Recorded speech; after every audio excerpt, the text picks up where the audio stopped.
Welcome attendees that have already entered the room. We will get started at 7. Thank you.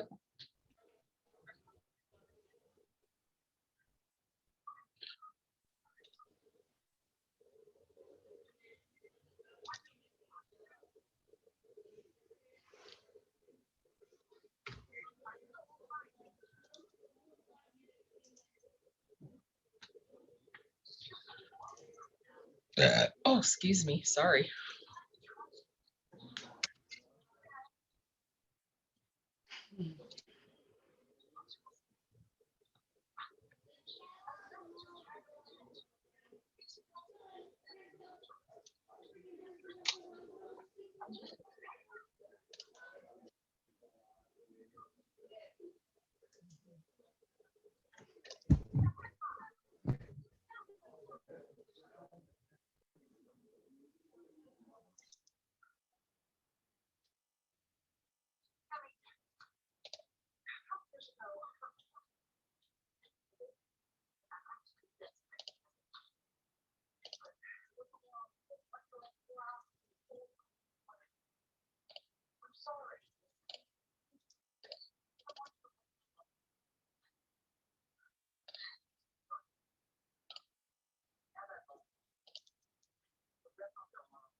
I hope everybody had a chance to listen to the fireside stories. I was listening to it just before coming on here. It was actually quite, I found the speaker to be very calming when she was talking. So I'm not sure if any of you got to watch her video. It was fantastic. If you haven't, please definitely have a listen. It was really good.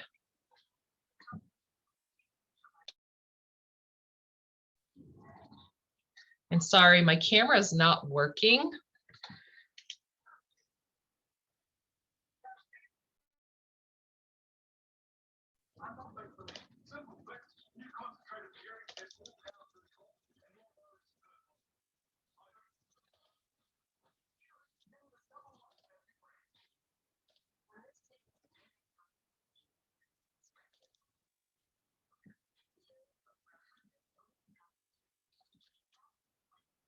All right, so we'll get started in about 4 minutes.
Unfortunately, my camera is not working, so you're not going to be able to see me.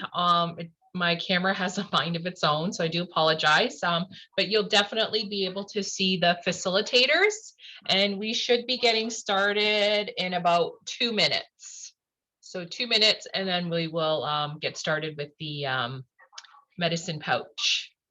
Looking forward to this. I unfortunately won't be able to make one with you, but I'm going to certainly enjoy watching and learning about the medicine pouch.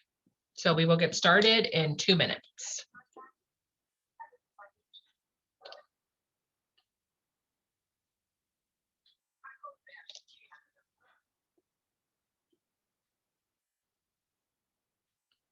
Okay, it looks like my camera is sort of working. I'm frozen, but at least you see a face.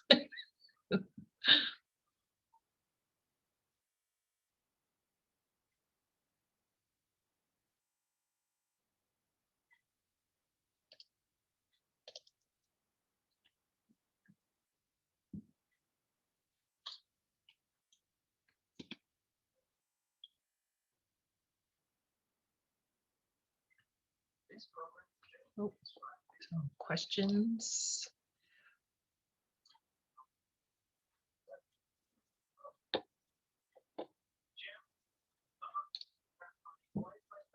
Okay, Jessa, is your co-facilitator joining us? Is she having an issue getting in?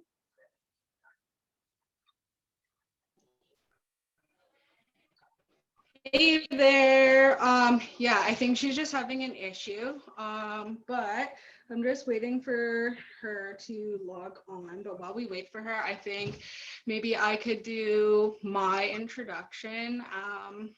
And then, or if you want, you can introduce me and the co-facilitator, and then we could just get started like with a like an icebreaker. And then I think by then Kirsty should be on. All right. Well, everybody, this is Jessa. She is one of the facilitators for the medicine pouch making.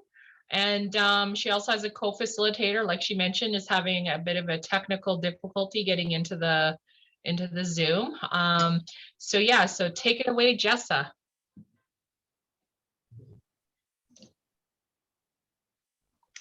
Okay, so Sego Sibuguego, just late Nyanga, it's got Nuega Naglene Aswego, Nola Niwikitilota Haga Niwago and Joda.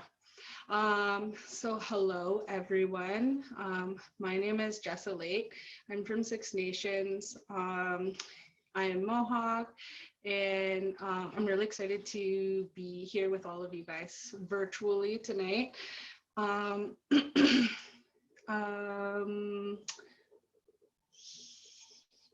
Oh, sorry. Okay. And then some other things that I wanted to mention quickly are just that I'm excited to be back with NEPAM and excited to have a chance to come back to Opportunity Knox. I was a youth service officer among some other roles at NEPAM in the past, so I know that this event is really awesome, and it's exciting to see it still occurring even though it's virtually. So I think it's a really cool opportunity for all of us to connect throughout our different catchment areas, because I know we've come together from a variety of different places. Sorry, just one second. I can see that Kirsty is on now. So I just can't see her video, so we'll just let her take a moment to pop on there.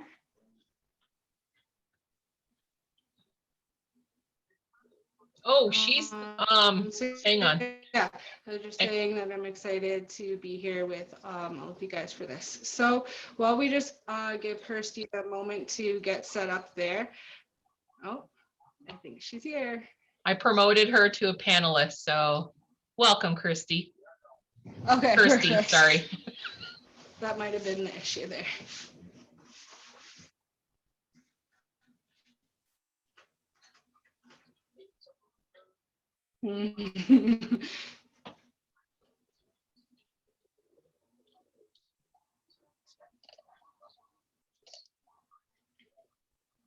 Okay.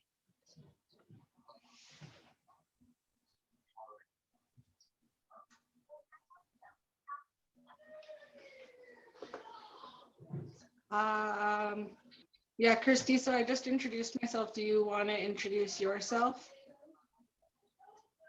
You're muted.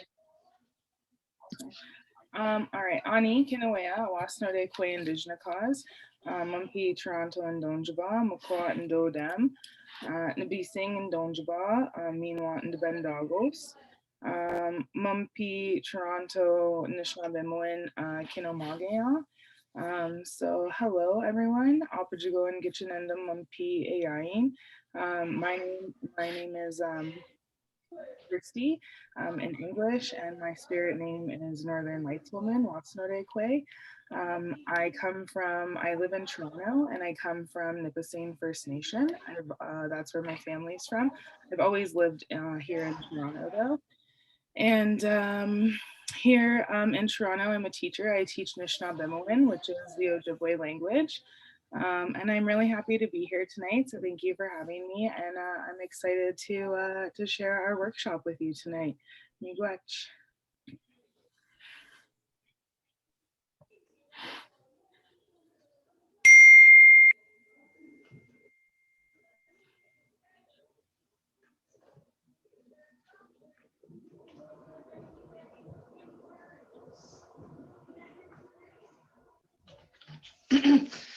Kirsty, are you going to share your screen, or are we going to do the review of the contents first? We can share I can share my screen. So just give me a sec.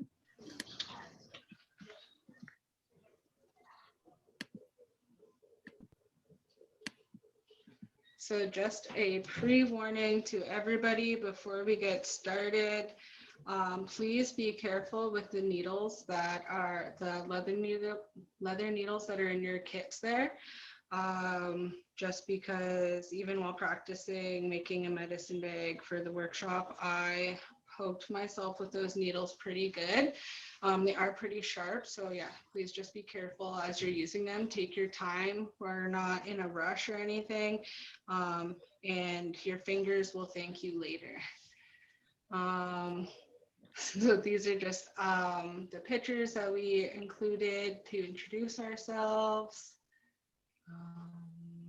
I too am a teacher as well. That's what I'm currently doing. I teach in the Grandier School Board. So I think the first thing that I wanted to start with before we get going into what's included in our kits is just a little bit about myself and my perspective on like this workshop.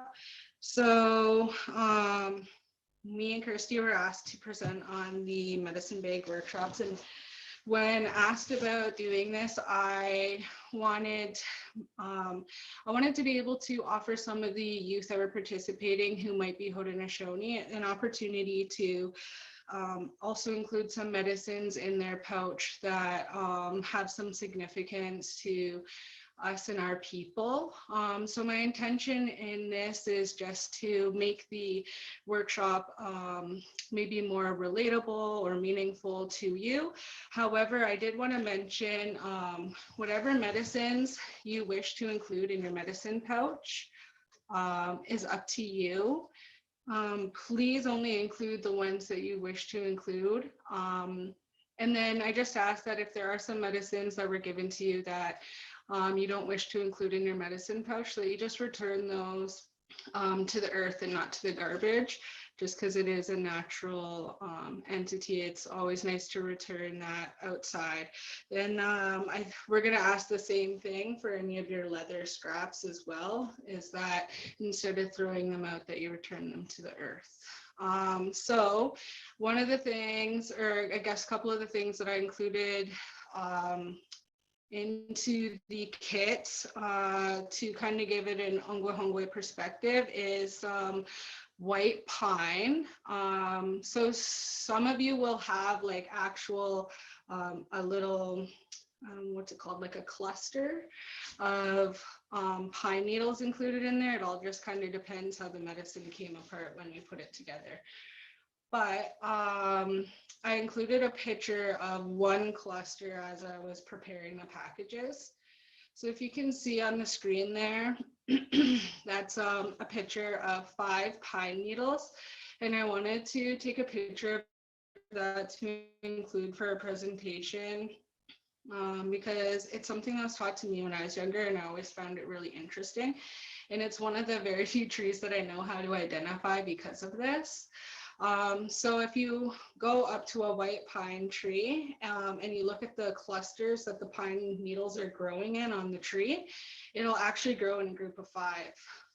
And then when you think about the Confederacy flag, the purple flag that has the 5 nation symbols on it for 6 nations or for Haudenosaunee people, that middle emblem sometimes is referred to a white pine, but we also talk about the white pine in terms of the Great Law of Peace and where we buried our weapons underneath. So the white pine is significant to our people. And I know that we use white pine to place over doorways as like a protection piece, as well as I've heard of people using white pine to like smudge their homes and cleanse their homes with that. So I thought it would be a great medicine to add to the kits to kind of give it a Ongwe perspective.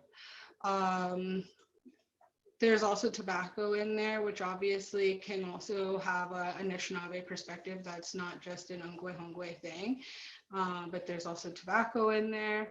And then we also included some white corn husks because I've been taught that too is a medicine.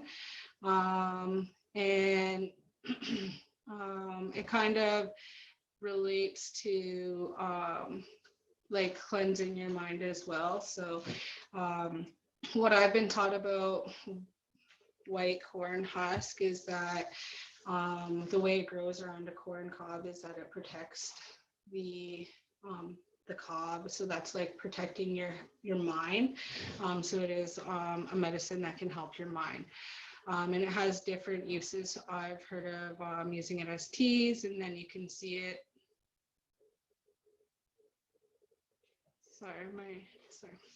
So I've heard of using it as in teas and as well as corn husk mats and a variety of other uses for it. So that's the additional medicines from the four traditional medicines of tobacco, sage, sweetgrass, and I'm forgetting one, Kirsty. Sage, cedar, tobacco, and sweetgrass. Cedar, that's the one I forgot. Sorry.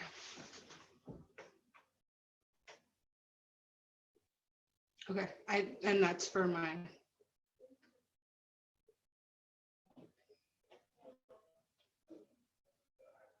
Unmute. So for me, I'm here to share a medicine bag from Anishinaabeg perspective. And so Anishinaabeg is the Ojibwe word for Ojibwe peoples. And so I don't speak for all Ojibwe people. I just came to share what I know, and there's lots more teachings out there about medicine bags, and maybe later on, if you know some additional information about medicine bags and something that you've learned, you can share that with us a little bit later on when we have some time for that. So for us, we have our medicine bags, and that's a traditional thing that's part of your bundle, something that you carry with you. And so you'll be creating one today, and that becomes a part of your bundle. And so everybody's bundle looks differently, right? Whatever medicines you've had, maybe you've collected some shells, or you know, all those kinds of things that are special to you that you keep with you. So your medicine bag is going to be something like that. And that's what you should include inside of your medicine bag with these medicines that we've provided for you. Like Jessa said, you take what you need and you leave what you don't. But also, if you have like a special rock or you know, anything that's special to you and that keeps you grounded, and that keeps you in a good mind and living Mino Bimaadiziwin, the good life, that's what you should include in your medicine bag and in your bundle, right? So everyone's looks a little bit differently. And so for us, that medicine bag that we carry with us, that's what it does. It helps us to stay grounded and to live in a good way. And so having that medicine with you whenever you need that, right? And so sometimes we have those points in our day where, you know, we're feeling a little bit anxious, or sometimes we're going through something in our lives where, you know, we just might need a little more support and a little more grounding. So keeping that medicine bag with us it helps us to do that and helps us to keep a good mind. So we also have, there's also a teaching from my community that the little part of your belly button that falls off from the umbilical cord, when that falls off, that's something that you include in your medicine bag, and you carry that piece around with you once it dries out. And that's also to help us grounded, and goes hand in hand with the teaching of when you're born, traditionally your placenta would have been planted somewhere in your home community or wherever, you know, your parents thought that you know, you needed to be. So typically in your community, right? So you had, your spirit had a home, it had a place, it had a root, right? And so when we carry that little piece of our belly button around with us in our medicine bag, it helps us to stay grounded and keeps us connected to wherever our placentas are buried. And traditionally it would be in our home communities, right? And wherever home means to you, right? Home, so for some people means in their community. Home for some people means, you know, wherever it makes your heart feel good, right? That's your home. And so I'll share a little bit more about some stories I have later too about the medicine bags, but that's what I'll share for now. Is there any questions so far or anything, anything like that? I'm just gonna look in the chat. So far, none. Okay, perfect. So just to roll along here. So here we have, we included some, so this is a nice tray that was compiled of all of the medicines that are included in your packages. And so we put them into Anishinaabe as well as Mohawk, I believe, right, Jess? And so she'll speak more to that in a second.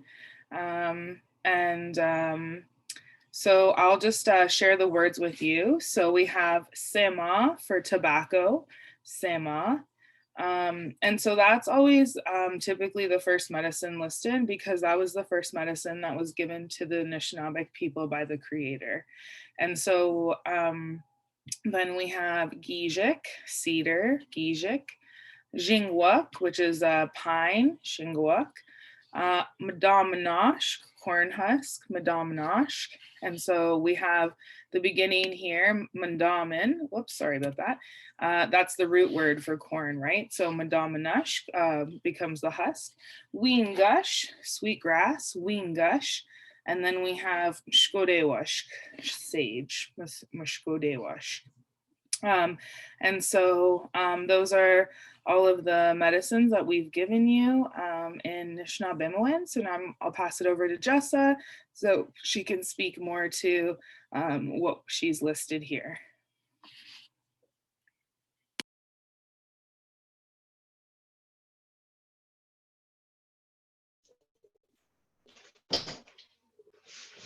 Alrighty, so I am a very basic language learner myself. I would like to thank my friend Dawn Martin, who provided these words to me. She's always really great at sharing the language with me, and she knows I do a lot of work with youth as I'm a teacher, and so is she. And so again, I just want to thank Dawn for providing those words for me. I will share them, but I know that I may make a few mistakes. So an unkwa would be medicine, ona de guandu would be cedar, oyangwa onwe would be tobacco, deyun nela dase goa would be white pine, Gahundagun would be sweetgrass, and Gahe Dalaga would be white sage. And if there is anybody online that speaks better Mohawk than I do, when we have an opportunity to do a little bit more sharing later and you're willing to pronounce those for us, that'd be awesome. If not, I did try my best. But those are the proper spellings. My friend is in the Ngwanagandjokwa immersion program, so she shared those words with us. And then yeah, there's a picture that is what like I was setting it up with and creating your packages with my 3-year-old daughter who's holding some sage there in one of the pictures. So she was really excited to help prepare your packages.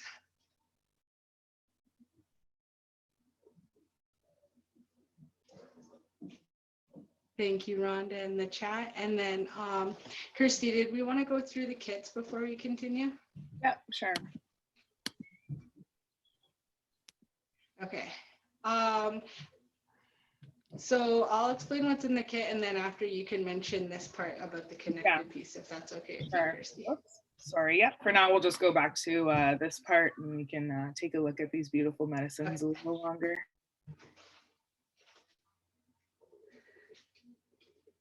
All right, perfect.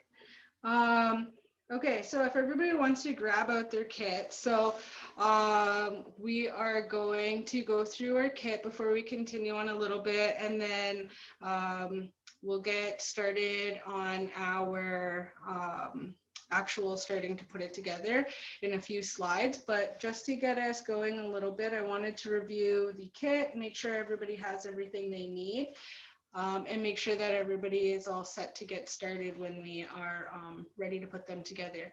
So in our description for the workshop, we mentioned that you will need scissors for the workshop. So if you didn't already grab your pair of scissors, I would suggest making sure that you have a pair of scissors with you.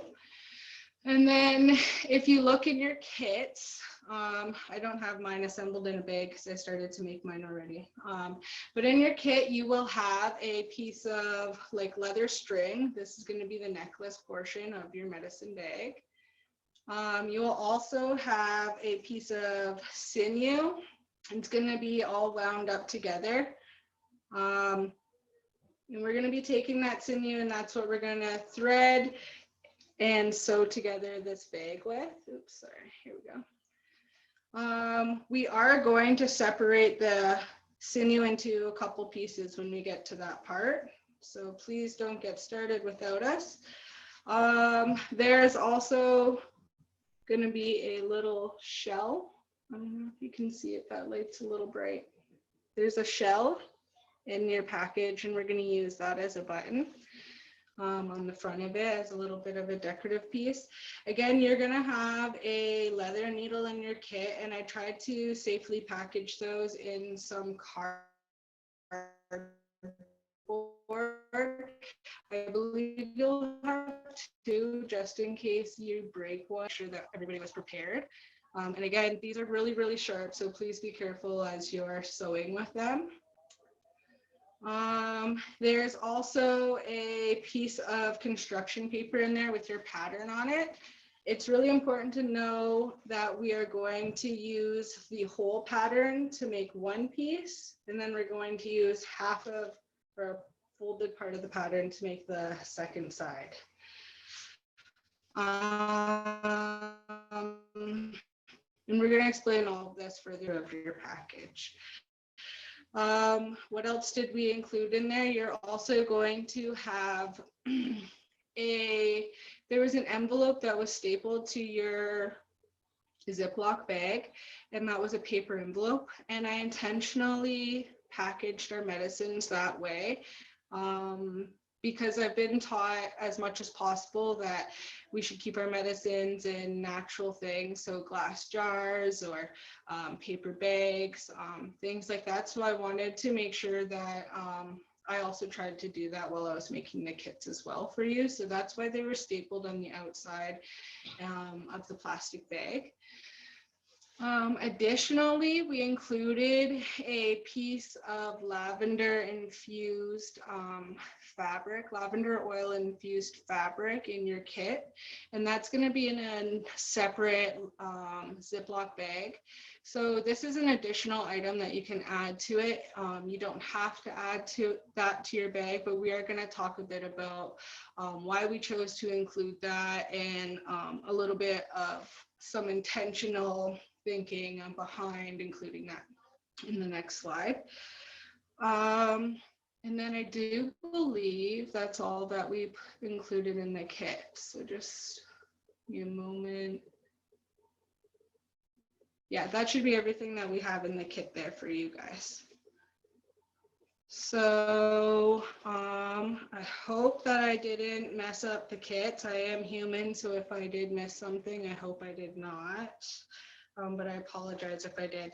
And in that envelope, in that paper envelope, is going to be those 6 different medicines that that me and Kirsty were just talking about in the slide prior that we were explaining in the language.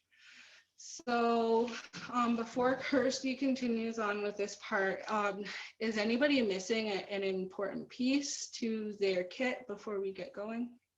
We can try and problem solve. Hi, Kathy.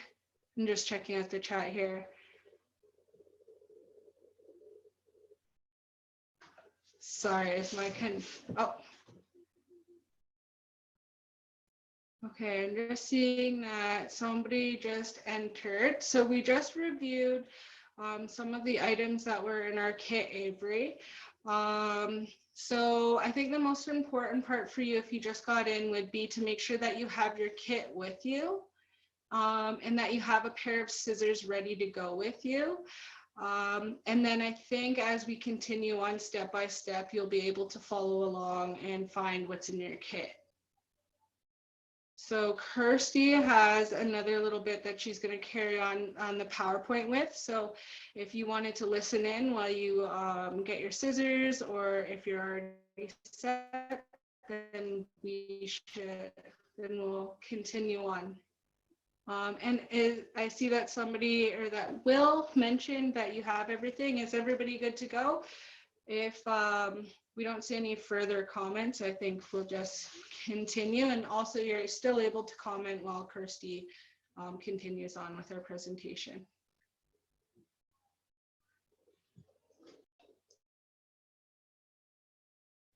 Okay, so just here,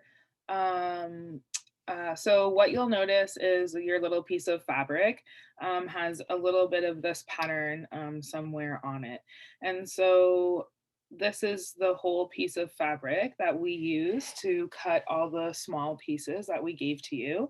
And so we just wanted to share that, you know, we're all here and we're all making these medicine bags together, right? And so right now, like we're our own beautiful community, right? And you're here to experience this in a good way with a good mind. And you know, it brings us together. And so we're all here making medicine bags, and it helps us to live in a good way. So, you know, we just wanted to remind you that we dip these in lavender so that it would help to relax you whenever in those times of need, maybe, and that no matter where you are, you're always a part of a community, right? And the community that we have right here and right now. And so we thought that that was a really cool thing that we wanted to share with you. Okay, so we'll keep going.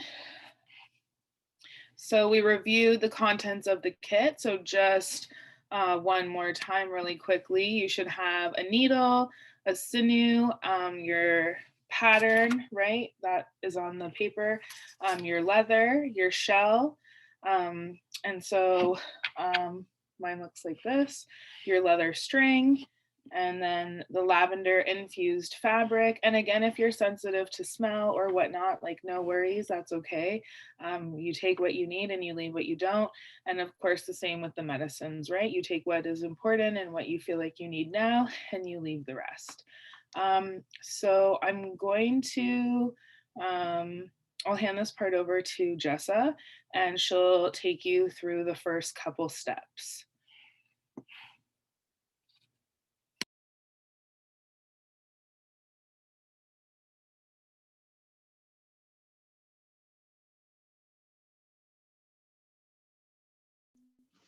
Hey guys, sorry, I'm just gonna go grab a piece of paper. I meant to have my pattern with me.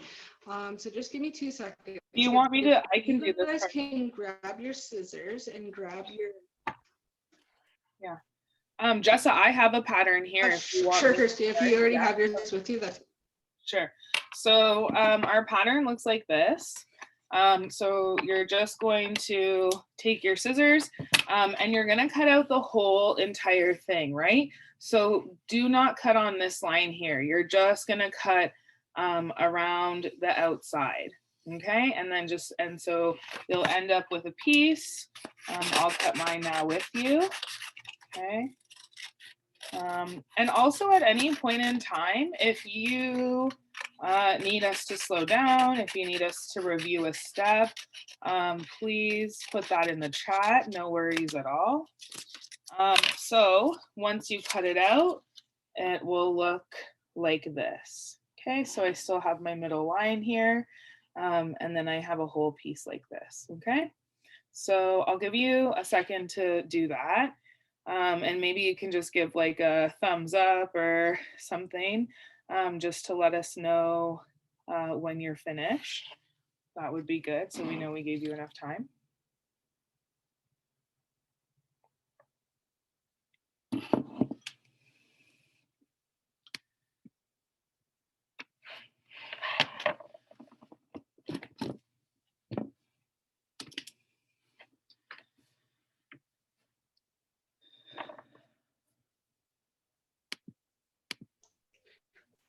I'm just seeing in the chat another comment from Avery. Are we moving along too fast? Because I know you just entered. Do you have everything you need with you? Looks like he gave a thumb, he or she gave a thumbs up.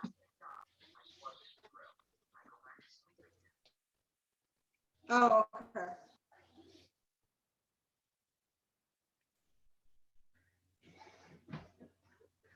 Okay, perfect. So, all right. So I'm seeing some comments that you're finishing up, so that's really great. And so we'll just give another minute, and then we'll keep going. Okay. So again, just to echo what Jessa said, just to make sure you don't miss a step. I know it's really exciting to go ahead, but just try to wait for us. Don't worry about the comments. We'll take a look at them, and we'll just make sure you're all set, but we can see them from our side, so not to worry about the comments. All right, so I think quite a few people are done now. Does anybody need another second? Okay, continue. Perfect. Okay, great. So then you're gonna get out your piece of leather that looks like this. Okay, so your full piece. So I'm gonna show you like this first. So you're gonna put the whole thing on there, your whole tracer, right? And so it's really important. I like to always make sure my leather is as close to the edge as possible, right? Because we really want to make sure that we're not ever wasting any leather, right? Because so this is deer hide. Wawashkeshi is what we say in Nishnabemwin.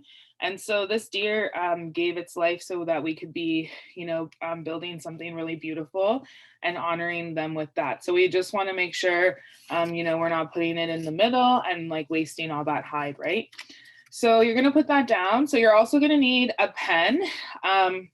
You could try pencil, but like a fine tip marker or a pen works best on this. So you're just going to trace that whole thing. And so pick the side of the leather that you like better and trace on the opposite side. Okay, so put the pen marks on the side that you don't really like, if there's a side you prefer of the leather. And you're just going to trace it, and I'll show you what mine looks like in a second.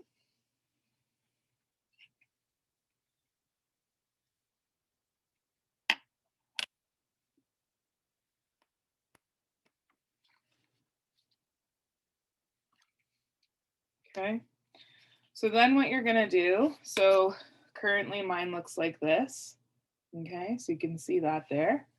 Okay, so now what you're gonna do is you're gonna fold this part down. Okay, so you're gonna fold on the line. So that's gonna be your pouch piece, the part that folds over. Okay, so you're just gonna take that and you're gonna fold it. It's gonna look like this. Okay.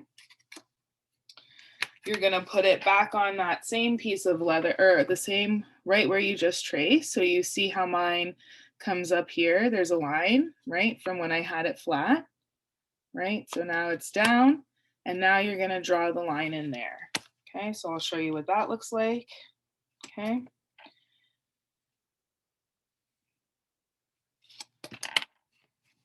So now my leather looks like this. I'm just gonna make that line a little bit darker, so everyone can see.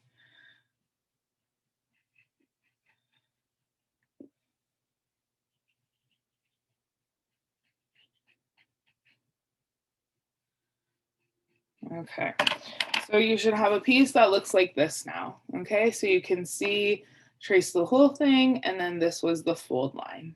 Okay, so that's your first step. And so if you, again, if you have any questions, let us know. Once you're good with that part, let us know so we can share the next part with you. Okay.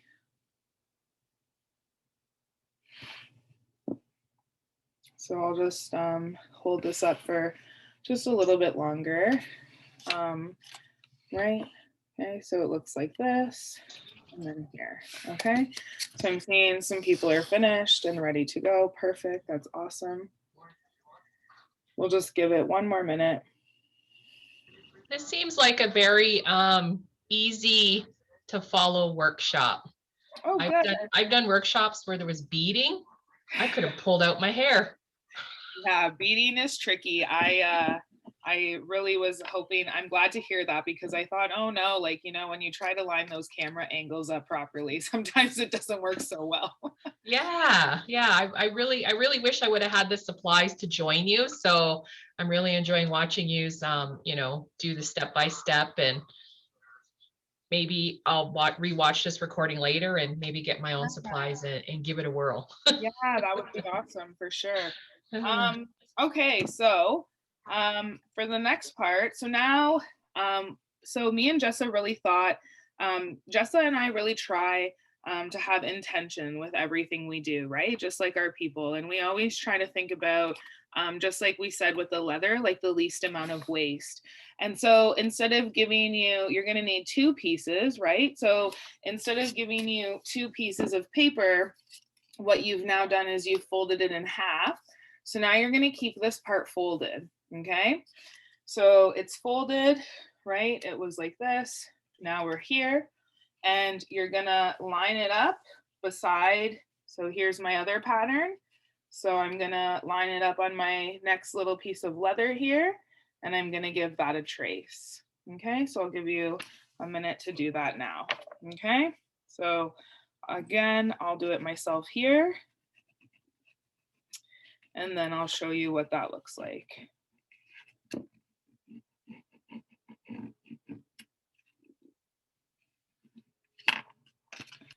Okay, so now your leather should look like this.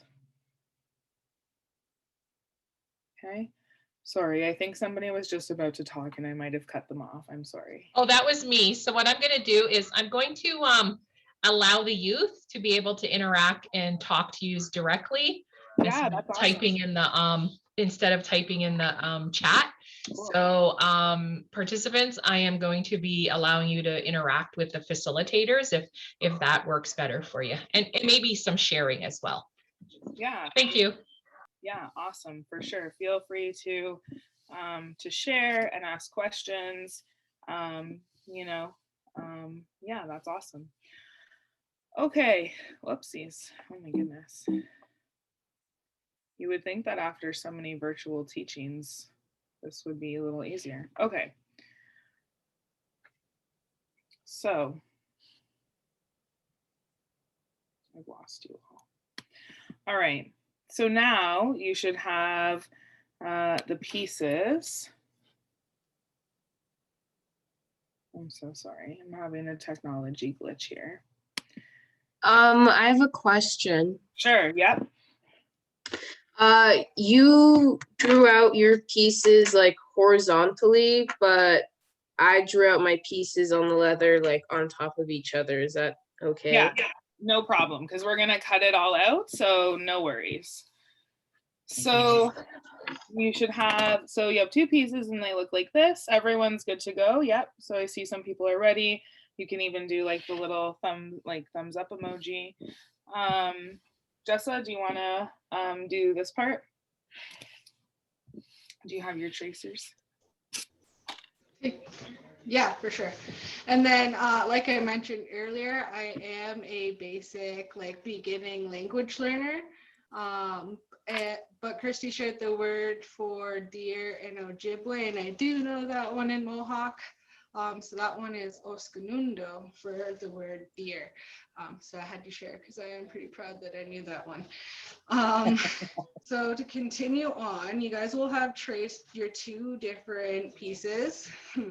You'll have traced your 2 different pieces onto the leather, right? You're going to need your scissors for the next piece because you're going to be cutting those 2 different pieces out. So I have already cut my 2 different pieces out. So here's that first piece that Kirsty was showing you. It's the whole wide that isn't folded down. It's just a little bit shorter than that first one that we had there. So I'll give you guys a minute there to cut those pieces out. And then when you have cut those pieces out, we're gonna need our sinew and our leather needle. Yes. All right. And I'm gonna take mine apart so that I have to do it with you. I can also start them off too, Jess, if you, that's up to you. So I have mine, I'm just cutting out now. Okay, so also again, what's important is this piece here, right? You're gonna leave this piece attached, right? Just like before, so we're not cutting this line at all. So when you're done, just like Jessa said, you'll have a short piece like this, and a longer piece like this, okay? It's also totally okay if you have pen marks. Don't worry about that. We're gonna get rid of those. You won't be able to see them when it's done, okay?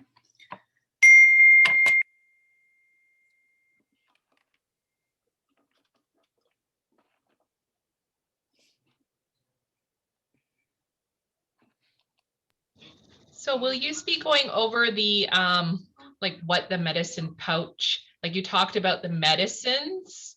I know, for example, I have a cousin who travels worldwide, well, used to travel worldwide, and that's what she used to wear when she would fly anywhere. She'd always put her medicine pouch on. So I'm just wondering if maybe you can touch on stuff of, you know, where to use it, when to use it, I guess.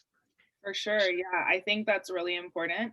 And so I think just like what you said, your cousin uses it whenever she flies. And so I think it's really good for you to, you know, really check in and see how you feel, right? And so for me personally, I have a lot of anxiety. And so when some days when I'm feeling more anxious than others, I'll make sure to wear my medicine pouch just because it just makes me feel good. It makes me feel better. I feel like supported by that, right? And I just know, and you can have it, you know, on top of your shirt. You can tuck it in, right? Because that's between like you and creator and you know, all of those things, right? And so it doesn't have to be a public thing. It can just be between, you know, yourself and you know that that medicine is there to support you, and it's so you can, you know, take a little piece of that support wherever you go. A few years ago, I had something really traumatic happen to me, and so I went to one of my elders, Liz, and I said, you know, this is what happened and what can I do? And like, I'm not feeling well. And, you know, like it was a really hard experience I went through. And so she had me sit at her table and she had me make a medicine bag. And so she lit a smudge. And so, and then we smudged ourselves. And if you have that at home, you can take a second to do that if you want. And that just like makes sure our minds are in a good way, right?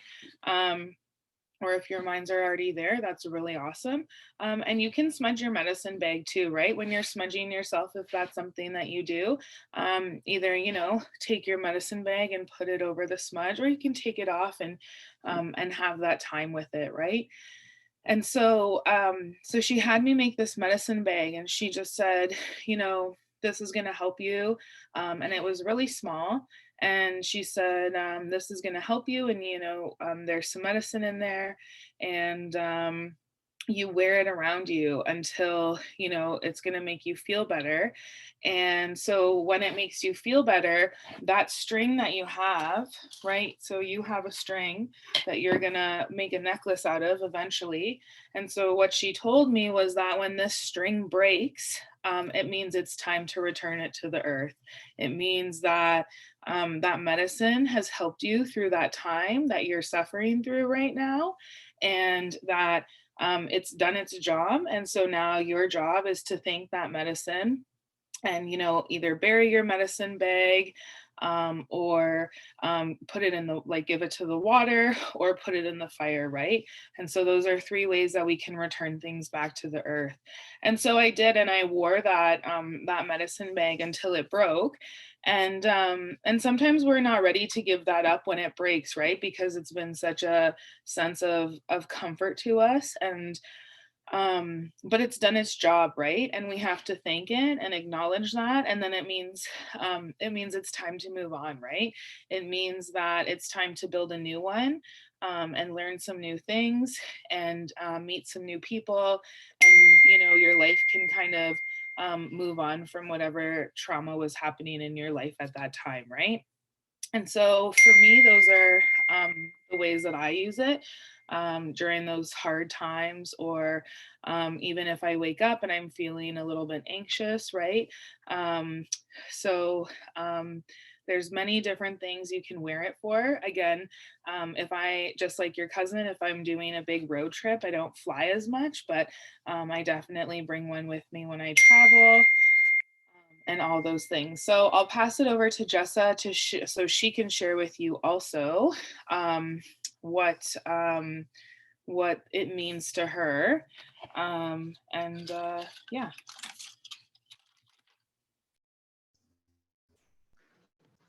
I think I'm going to share just about a recent experience of why I was using my medicine bag. So some of you may know Lori Fox. She is somebody that's worked in the Hamilton community when I was a youth and still does. So I was teaching in a class, and you know, I was like new to the students were new to me. And one thing that we did together with Lori was we made some medicine pouches, and she brought up these really cute little bags that she included like essential oils in. So it's kind of where, well, it is where the idea came from for your lavender infused pieces in your package as well. Because she had brought these to our class to share with us to make the medicine pouches, but then she also brought those lavender infused, essential oil infused pieces to add to it. And when she did that, I just found it super helpful for me because I do have anxiety. Sometimes speaking in front of people that I don't know, or being in front of, like at the time, my class, where I felt like a huge responsibility to my students, it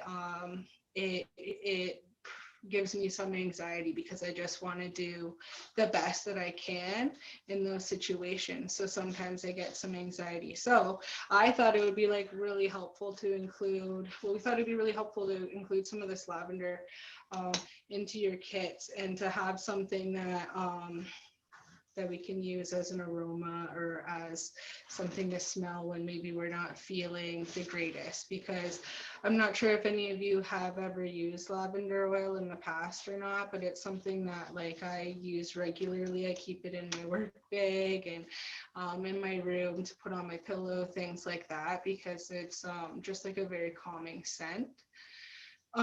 So that is one of the reasons why I used one of a medicine bag recently, was just to be there as, like Kirsty was mentioning, a comfort, but then also so I can include my lavender and essential oils in there and be able to smell that throughout the day. So I see a question, is there any tips on how to cut the leather?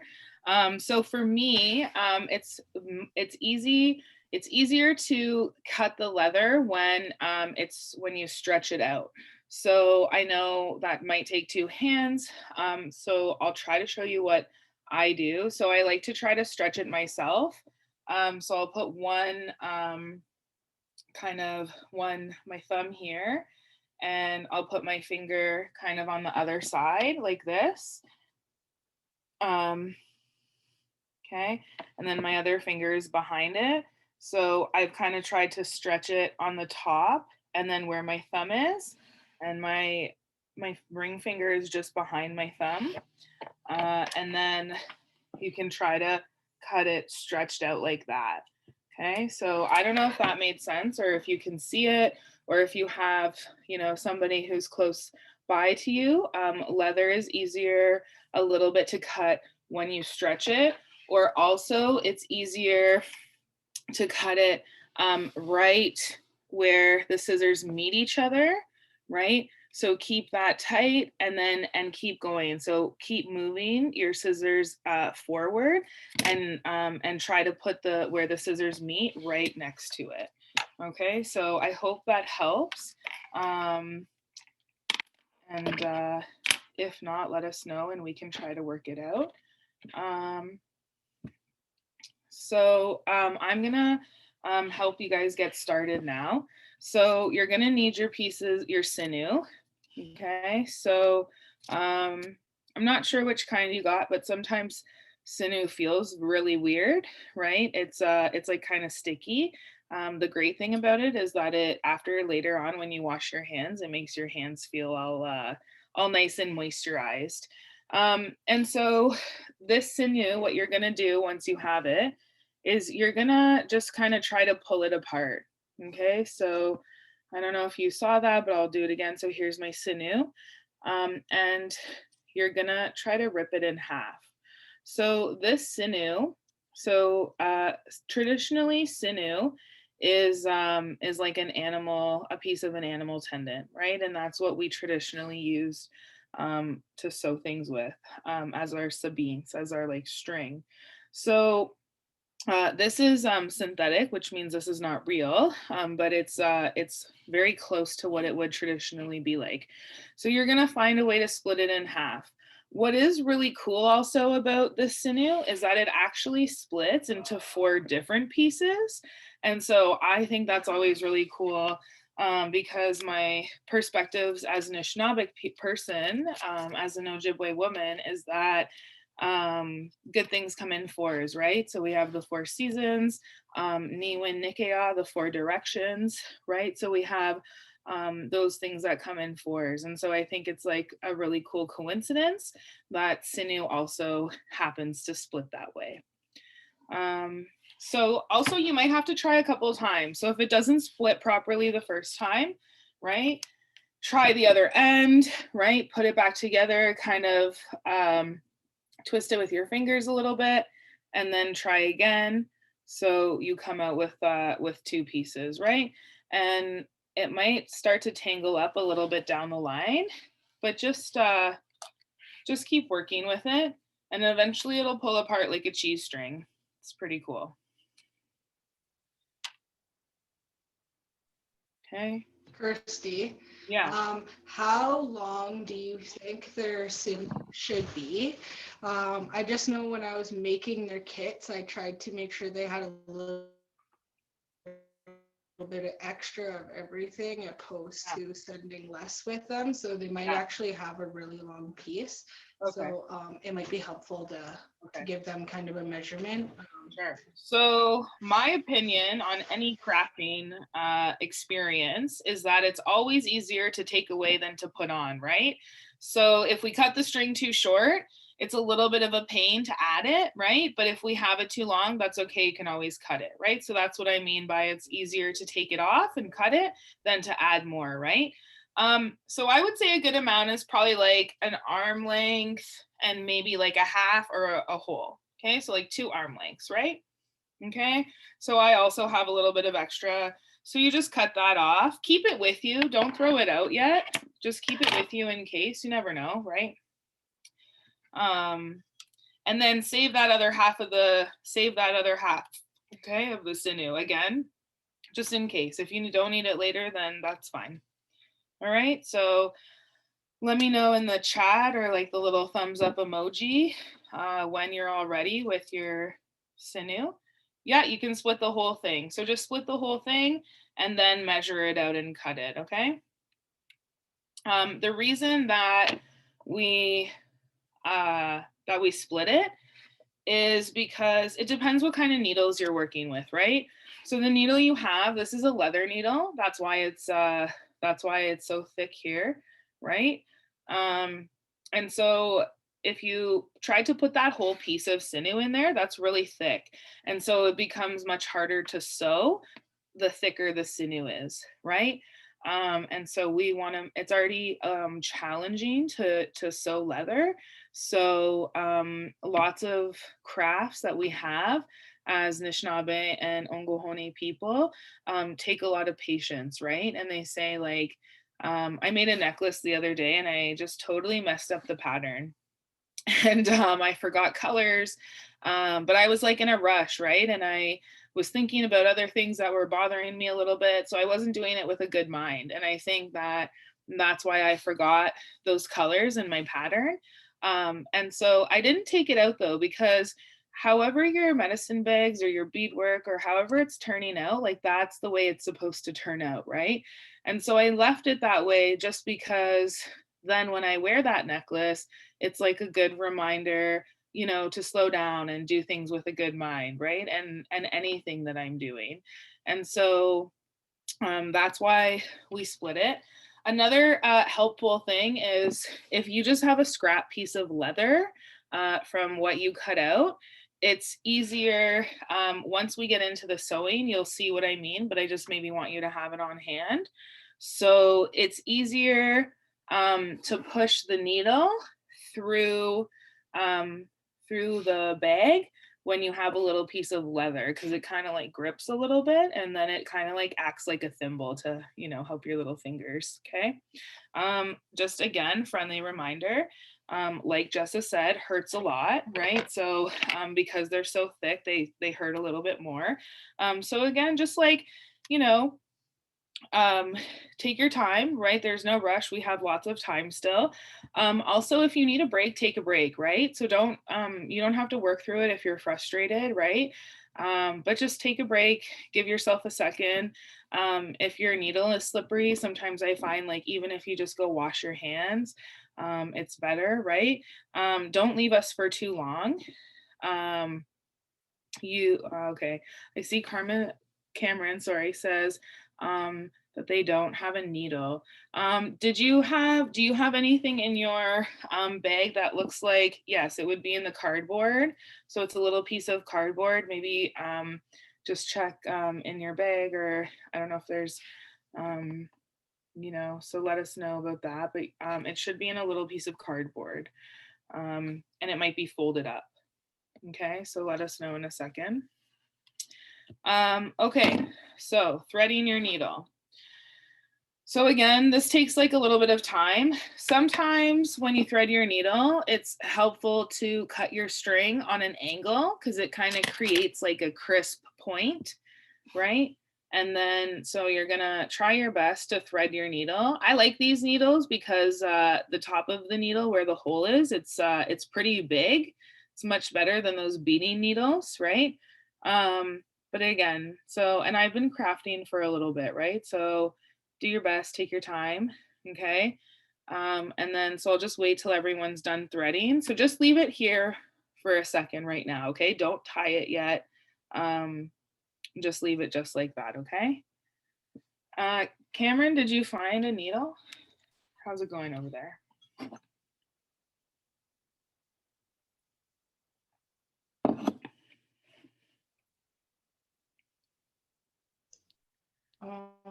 While we wait to hear from Cameron, I was also just going to mention, I am always down for a good shortcut. So of course I tried to thread these leather needles without splitting the sinew, and I just got to tell you, it doesn't work. I tried it a couple times. So spending that effort in splitting it up is really going to be helpful for you guys later. Yeah, I did try. It didn't work for me. I tried with a bigger needle, and then it was just harder to shove through the leather. So there's really no good way around it. But yeah, Cameron, were you able to find the needles? I when I packaged them, I believe the pieces of cardboard were gray, and I folded them in half, so kind of so you wouldn't like accidentally poke yourself with them. So I was just wondering if maybe you found them in there. Okay, well, we'll wait. And then Cameron, if you're still looking, not to worry. Don't panic. We'll come back and we'll make sure. I think we have lots of time, and I think time-wise, we're in some pretty great shape to keep going. We're gonna have a little break at 8:30. We'll have, like, you know, you can stretch, use the bathroom, whatever you need to do. Okay, perfect. Cameron found the needles. Excellent. Just if you're getting antsy or you're going to need a break soon, not to worry. We'll all take a break around 8:30 just for a few minutes, give ourselves a stretch and maybe some water, and then we'll carry on. Okay, so your needle should look something like this, right? So there it is. It's threaded. Okay, are we good on the threading? How's that going for everybody? Good? Not so good? Decent?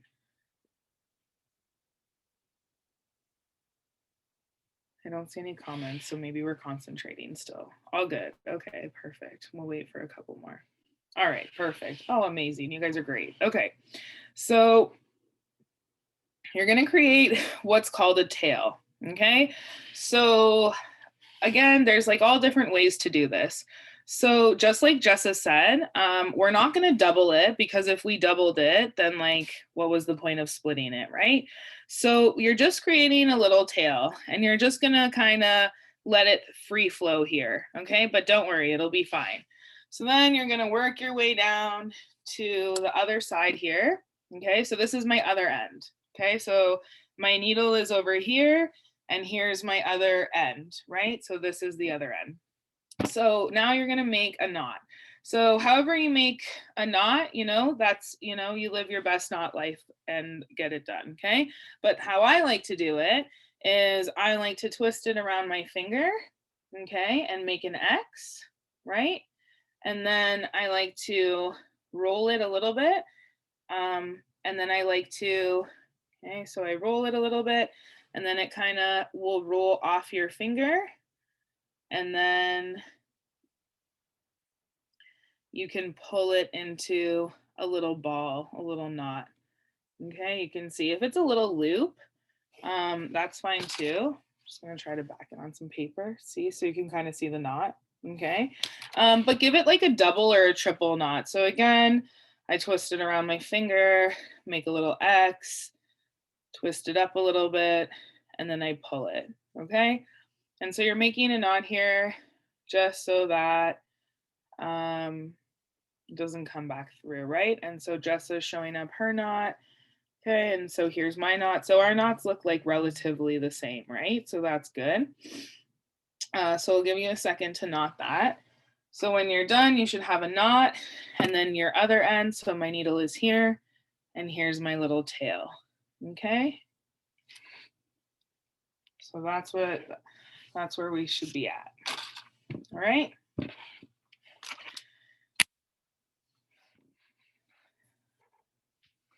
Okay, no problem. Avery, where are you at? How can I help you? Can you do you want to turn your mic on, or you can type it in the chat?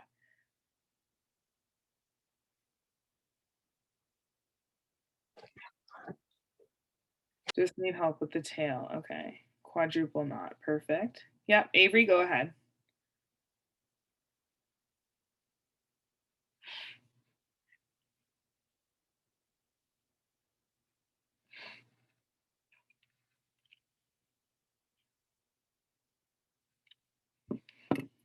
So I have my needle here. Okay. And here's my string. Okay. How do you tie it? Okay, yes. So that's always the trickiest part. So also, if you want, right, you can also just tie it like you would tie a regular string, right? Even like that is fine. And then you can do it again, just like a little loop, and then through the loop, okay? And then try to line it up like kind of at the same spot. So as long as you create something in your string that will prevent the string from going right through the leather, right? So that's what we're doing. We're creating like a little stopper, right? So that when we thread it and put it through the leather, it's going to stop here and the whole thing won't come out. So as long as you have any knot here, it doesn't matter how you tie it. Okay, so you can go like that. And of course, you can definitely turn on your cameras, right? You don't have to. That's of course always a choice. But it's always nice to see our community and who our youth are. And I think, yeah, so yeah.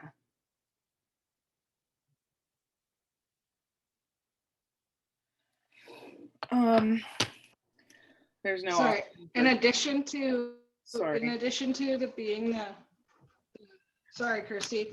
In addition to connecting in this virtual community right now, even if you just want to turn on your camera so that it's only facing your medicine bag, and then me and Kirsty are kind of able to see what's going on. If we need to slow down and you guys don't have to like speak up or anything, we're kind of able to just see it that way, like we would be if we were together in person at the conference. So I know in the past, like with my students, they've been shy to turn their camera on. So it's okay if you just want to like turn it on and it's just facing your medicine bag if you're having any troubles. It's also just like Kirsty was saying in terms of connecting, it's really nice just to see what everybody is doing, to be able to kind of act as though we're doing this this workshop together as well. So yeah, I just want to echo what Kirsty's saying and invite anybody who feels comfortable to turn. Can you their please cameras show, on. hi. Can you please show Hi, Avery sorry. how to tie it again, please?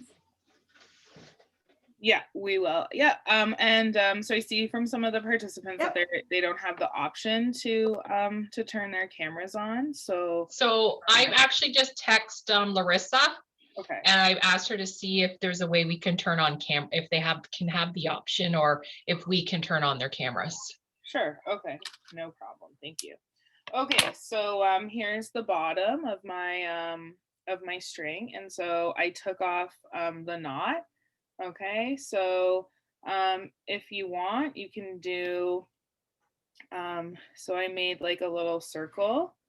Okay. So you can see my little circle, and I have a little tail, right? So it's kind of like looks like an X. Okay. So I loop it through and then I tie it just like that. Okay, and then I'm gonna do the same thing again. I'm just gonna make a circle and a little X.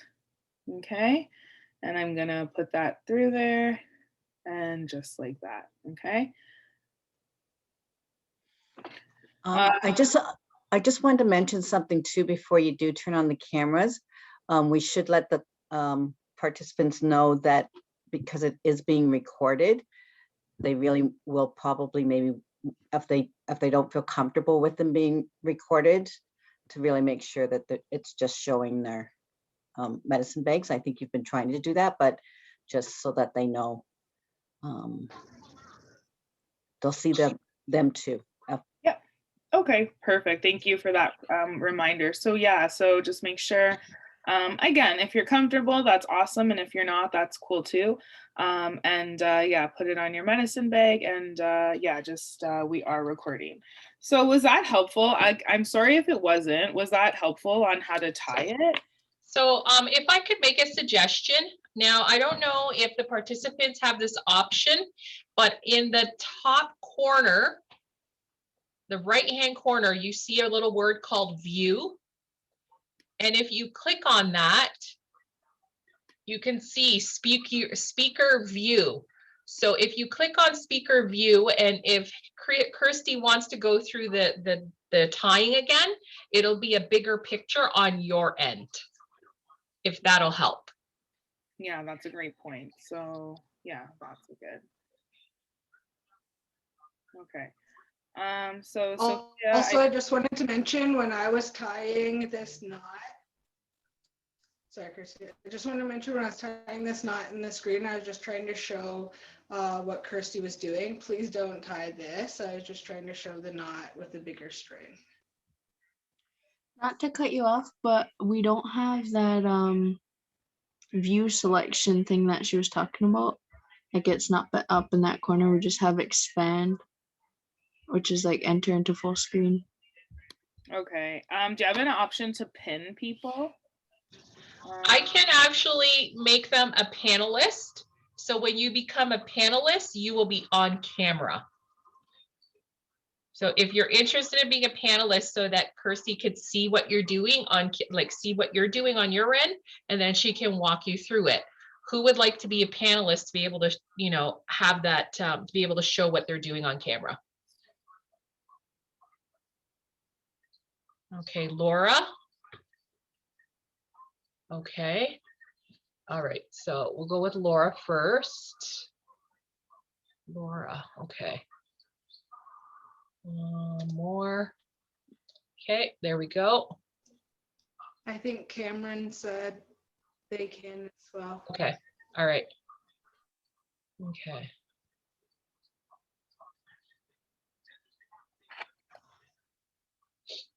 Okay, here we go. There we go. Okay, so Laura and, oh, Kaden too. Let me put Kaden on as well. Kaden. Okay. Cameron and Alexia as well. Okay. Okay. Okay, there we go. Yeah, I went to those who have volunteered and to all of them.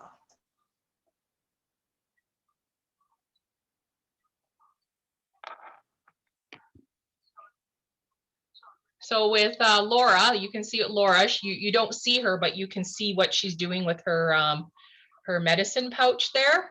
So if you don't want to be in camera, yeah. Oh, hi, Cameron. Yeah, so take it away. Okay. So I see Sophia said, how does the needle attach? So it's attached now. So I know this is always the most nerve-wracking part, that we're just like kind of gonna leave the needle, but don't worry, not to worry.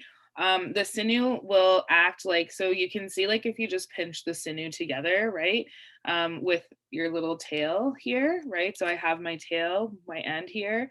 So even if you just like want to pinch it together, you'll see that like it'll join up together, right? And so don't worry, it'll be fine, okay? Was everyone, where did we leave off? Are our needles threaded? Do we have the knot at the end? Are we all good to go? I have a question. Sure. For the needle and the line, is it supposed to be like the two lines together and then at the end the tail is tied up together, or is it just one long line? So it should be one long line. So I have this end, right? So that part will be together, right? And just because you're just going to leave it there, but the rest of it all the way down is just one string. Okay, so that's what my whole string looks like. Does that make sense? Did that answer your question? Yeah, but well, it's just because for the needle, Yeah. is the string running down through both sides? Like, is it going to be long through both sides? Or are you supposed to tie a knot at the end? So the only place there should be a knot is at the opposite end of the string. So there shouldn't be any knots near your needle. Okay. Okay. Yeah, so you just let it be there. Okay, the only place that there's a knot is at the opposite end from the needle. So you have your needle and then it runs all the way up, and then at the other opposite end there's the knot there. Okay. Okay. All right.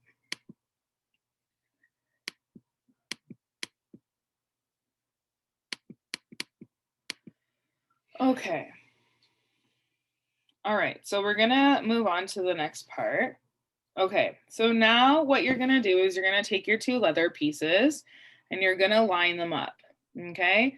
So the easiest way to do them is your bottoms are gonna line up. So one thing to note is that the part with the pen, right? If you can see any pen, it has to be on the outside, okay? So we're not putting the pen on the inside, right? So you should be able to see the pen, okay? That's because typically with many crafts that we do, we flip a lot of stuff inside out. So we're gonna flip this inside out once we're done, okay? So I can see my pen line, and if I flip it over, I can see all my other pen lines that I did here, okay? So you should always be able to see your pen lines, okay? So it should all be lined up now, okay? All right, so now you're gonna grab your needle, okay? And you're gonna pinch your medicine bag, right? So up here, this is the top, right? Up here, okay? So I'm just gonna flip my computer down also, just like you, so you can see what I'm doing, okay? So here's my top, right? I don't know if it's upside down. So here's my top, right? So eventually it's gonna fold over into that's gonna be the front of it, okay? So what you're gonna do is you're gonna pinch these 2 pieces together, okay? So the front and the back, and you're gonna take your needle and you're gonna line it up, not right where the 2 pieces meet, but just like a little tiny bit down from where the top is. Okay, so just a little bit down, and you're gonna push in. So sometimes it's helpful if you use the table and you put the needle on the table and you use your table to push through. This is also the part where I was talking about maybe you take your leather, right? And you hold the needle and you push the needle through with your leather, okay? And then, so this is also the trickiest part. So once see how my needle is now through, right? So now I'm gonna take my piece of leather, my scrap, and I'm gonna pull my needle. That helps me to guide the needle through, and I'm gonna pull it all the way. Okay, so now what it looks like is my little knot is here and my string has come out the back. Okay, so I'm just gonna lift up my screen so I can just see. Okay, so it's tricky to put the needle through. Just take your time. Use the table. Okay, so now if you've done that, I can review that step, but just for some people who are eager, I'm gonna show you the next step, okay? And again, we'll go over it again. So now you can see, here's my needle, or here's my knot, right? So I'm gonna bring the needle back. So your needle should always go through the side that has your little knot, okay? So we can't put it through the back side because then that's gonna be called a blanket stitch. So we wanna throw it over. So you see how my leather or my sinew here, right, creates like it goes over my 2 pieces of leather, right? Because what we're trying to do is we're trying to make sure that when we sew this up, our medicines aren't going to fall out, right? That's why we use a blanket stitch. So some of you, it also might be helpful, okay? Summer, I'll show you again. Yep, just give me 1 second, okay? So for some of you, it might be helpful to, just trying to make sure my camera is lining up here. So for some of you, it might be helpful to put some dots here, right? So if you want to eyeball it and go for it, that's cool too. You can do them close together, or a little bit further apart, but I wouldn't do it too far apart because again, you don't want your medicine to fall out, right? And so sometimes it's easier So you can see I've made some markings here, right? Just to help guide me, right? So now I'm gonna make sure that I go over and my needle is gonna come back through this side, right? So I'm always putting my needle through this side where my knot is. So I'm gonna poke that again. I'm gonna use the table to help me. And now I'm gonna use my leather piece and I'm gonna pull it through. Okay. So now you can see it's created a loop, right? So it's wrapping around that leather, okay? And make sure you pull it tight, okay? Sinew is very strong. You're not gonna break it. It's strong, it's meant to be strong, and it will not break, okay? All right, so Summer, just give me 1 sec. Just gonna cut my knot here. Okay, so once you got the hang of it, you can keep going, right? Jessa, if you have anything to add in, let us, throw any tips or anything. But just you can keep going. And again, my only reminder is don't put your stitches too far apart. Okay, so I took my needle off just so I could show you again. Okay, so I'll put my camera down here. Okay.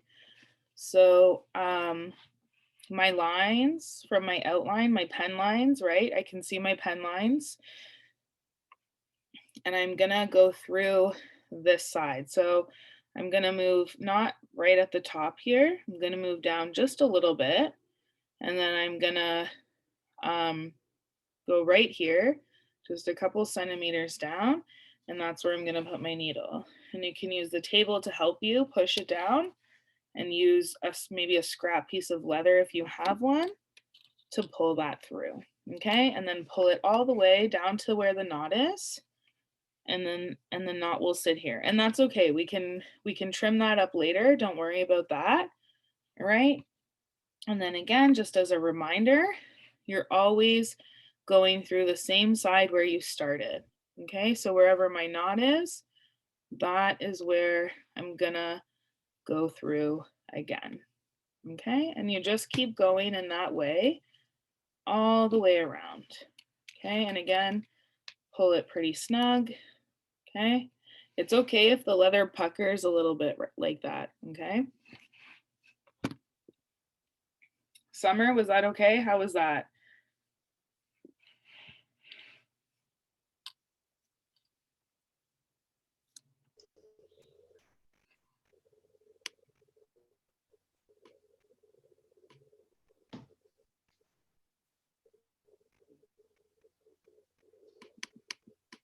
I wish you were too, Deb. I know, yeah, me too. We'll have to make sure you get a chance to make one.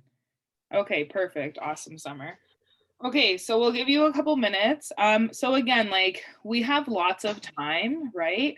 We still have an hour and a half, so please take your time. There's no rush. And again, like just, remember mine and Jessa's stories about shortcuts and rushes, because if anyone tries it, it's us, and it usually takes us twice as long, because then we have to do it all over again. So please take your time. We'll give you a couple minutes just to really concentrate. And again, like if you have any questions or you're stuck on a part, don't be afraid to ask for reminders. Yeah, you can see. So Jessa's holding hers up, so she's much further along in hers than mine. So that's what yours should start to look like. Okay. So if it doesn't look like that, I think the one tip that I have is, sorry, Kirsty, my leg is really bad on my end. The one tip I think I have is sometimes when it gets to this point where my needle has gone through both pieces of leather, but I can't get that very end of the needle to come through, I will kind of separate them. And if I can get the needle through one, then it'll be easier to get it through the second one. Like if I do it separately, opposed to trying to pull that last part through both, sometimes that helps. It's not a for sure, but sometimes. Yeah, that's an So awesome that piece of helped me there a advice. little bit. So I'll just show you what Jessa meant, just because I'm still not too far on mine. So what Jessa means by that is, so she separates the two pieces, right? Which are still, they're still held together because we have some stitches up here, right?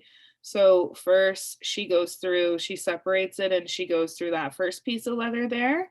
And then she lines up the second one, and then she pokes it through the second one there. And then it's a little bit easier to pull all the way through. I should have pulled it all the way through before I went through the second one really, but that was really good. So how's everybody doing? Is everybody's stitches turning out like this? Does anybody have like flat stitches that look like hyphens or like underscores, whichever? Or are we all doing good? Awesome, love it, excellent. Ouch, perfect, cool, thank you. I see your thumbs up, Laura, awesome. Okay, so I'm just going to, if any of you want to share anything right now, maybe now's a good time. I'm just gonna stop talking for a second so I can focus on getting a little bit more done here so we can show you the next steps after. But if you would like to share anything right now, if you can, I don't know if you have ability of your mics yet. But yeah, now is a good time. Yep, they should be able to unmute themselves and share if they'd like. Cool, awesome. And you also, even if you don't have your mic on, I mean your camera on, like still feel free to share, no problem. I have a tip for getting, if you have longer nails, like a longer thumbnail, you can use to push it through the leather. You can use your thumbnail to help push it through if you're struggling to get it into the leather. Yes, that's a great tip. Nails work awesome. That is good. Sometimes I know we like to use our teeth, but I'm really gonna advise against that because we don't want to ruin our beautiful teeth. And also these needles are thicker and I wouldn't want anything bad to happen to your teeth. I do a lot of beading and I've noticed from me doing that myself with beading needles, I have a little chip in my tooth now. So I'm gonna try. And like we said, if you can do it, we can try it. Right, Or exactly. we've tried it. Yeah, Right? I poked Yeah. my lip a couple of weeks ago. Really good. It's not a great feeling. I still felt it a week later. Yeah. So you know, there's a lot of value, even though we don't always like to acknowledge that, there's a lot of value in patience, and there's a lot of you know, there's a lot of teachings behind that. And if you don't have patience, you know, that humility, you know, one of those 7 grandfather teachings, the humility, it'll come get you fast and it'll bring you right back down, which is good too for you sometimes. And sometimes I'm sure lots of you are super snappy and almost done. So, but again,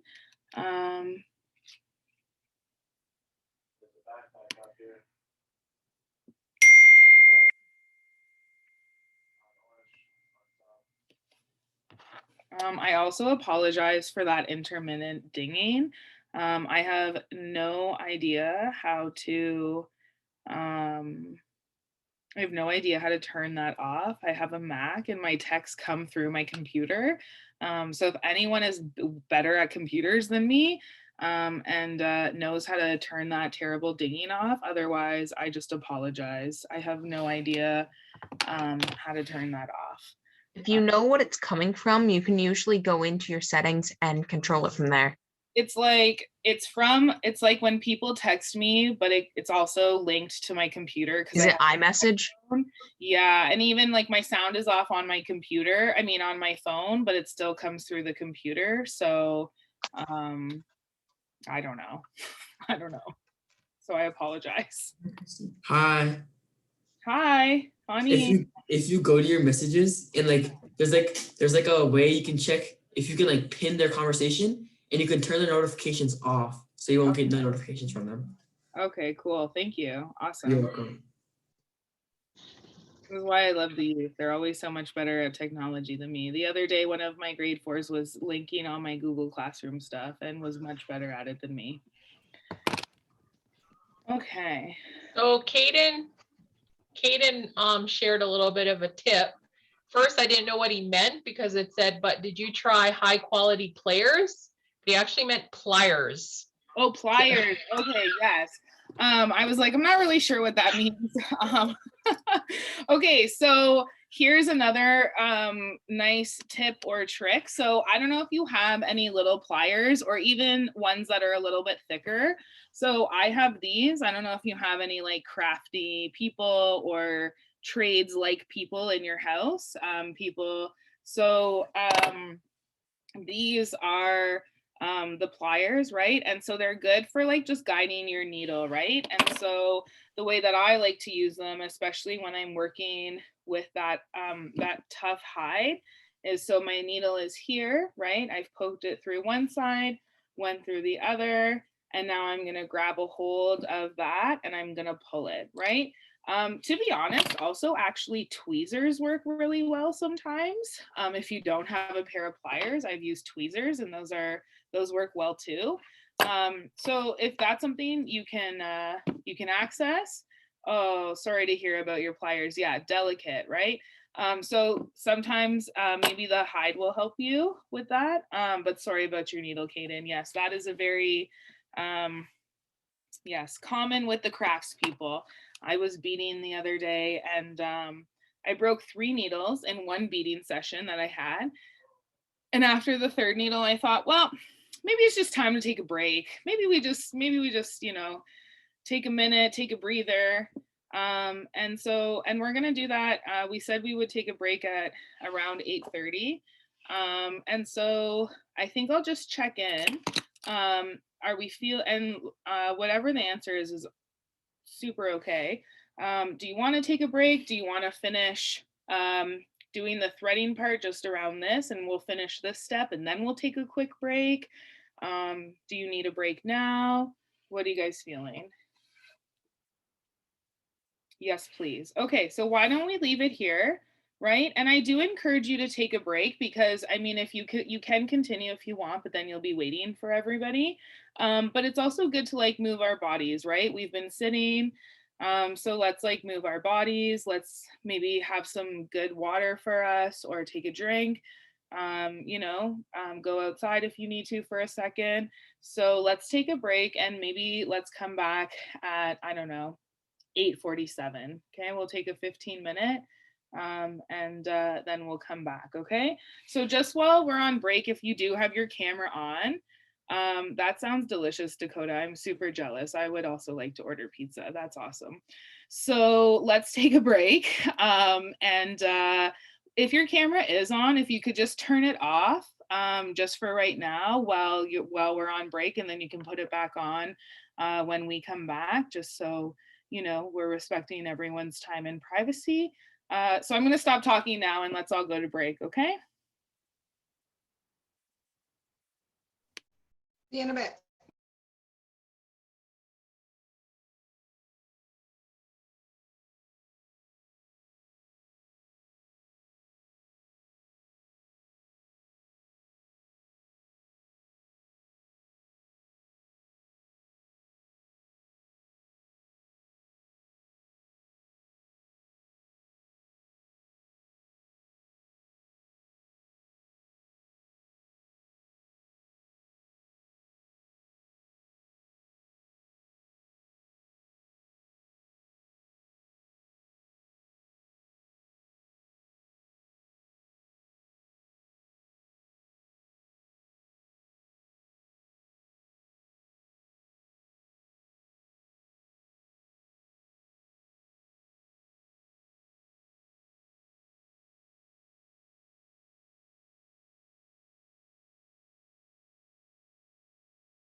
I had an alfalfa hair when I first signed on.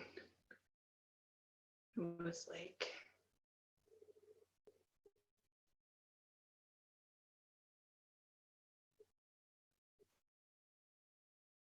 you're mute. Oh, sorry. I actually wasn't even talking. I was chewing. Oops. Okay, just needed a little snacky. Oh, I think I should keep going. Yeah, I'm gonna keep going also. You guys are doing great. You just keep answering all my questions, so Thanks, Cynthia. Yeah. Okay. just when I think I have a Yeah, good one, okay. you answer it.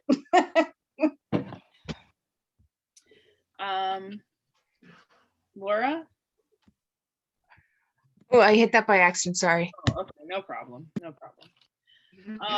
So let's just do like a quick check-in. Just because we can't see you, so I'm just want to make sure. Just want to check in and see, are people back? Are they still somewhere else? So just let me know if you're back. Let us know. I'm back. I'm here as well. Okay, awesome. Perfect. Wow, you guys are such a timely group. I really appreciate you. That's awesome. Such a great group in general, like interacting with us. And I just did like a long virtual school stint, and none of my students really talked. So I just want to say I really appreciate that you talk and communicate and answer and want to share. Like, that's so awesome. And it just makes it so much easier to be a facilitator when you have a group who's so awesome and who really wants to participate. Oh, thanks, Sophia. That's kind. Okay. All right. I would second that too, though. Me and Kirsty chatted on the break quickly, and I was like, they chat so much to us. That's so awesome. My class didn't even chat that much when we had to do virtual learning. So I also am really thankful for your participation. Okay, so I see some of you are pretty much done sewing. That's awesome. So just hang tight with us for 1 second. And also, like, if you're done and you have some more string, if you want to go back around, you can. I'm just going to quickly finish mine up and then I'll show you how to end it. And so if you're still sewing there, also, I probably should have mentioned before, it's good to kind of keep lining those ends up, right? So like sometimes when we're sewing along, your ends might look like this, right? So like there's some here, but just keep relining it up, right? And again, like if it puckers, that's okay. It's you're not going to see it in the end. It'll all work out and be beautiful anyways. And just like with some of the leather we sew anyways, right? Like moccasins, all that leather is supposed to be puckered anyways, right? The word moccasin in Ojibwe actually talks about the way that it puckers when it's set over the fire. So not to worry, but just keep lining your 2 pieces up to make sure it'll all be even at the end. So I'm just gonna work quickly on finishing this. And I think too, I thought about finishing this up for you guys to show you the next step during the break. But I think as I grow older, I really understand and appreciate the meaning of breaks and slowing down and just, you know, respecting yourself and your time and giving yourself that time, right? So I'm almost done here. And let us know. I know some of you are done. Kirsty. Yeah, go for it.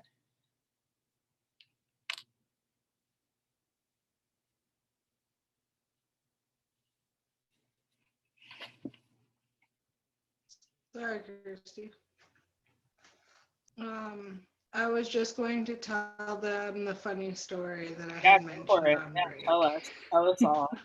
about my technical difficulties.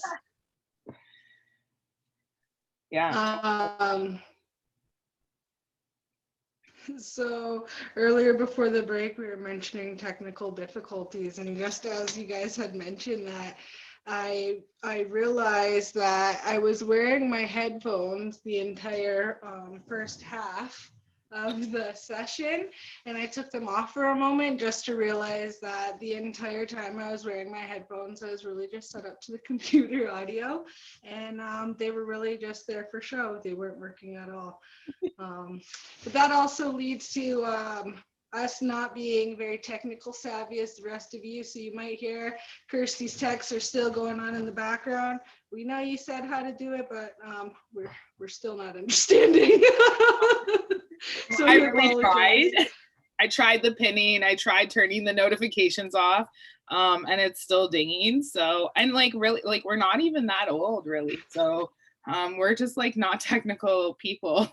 So like, I apologize.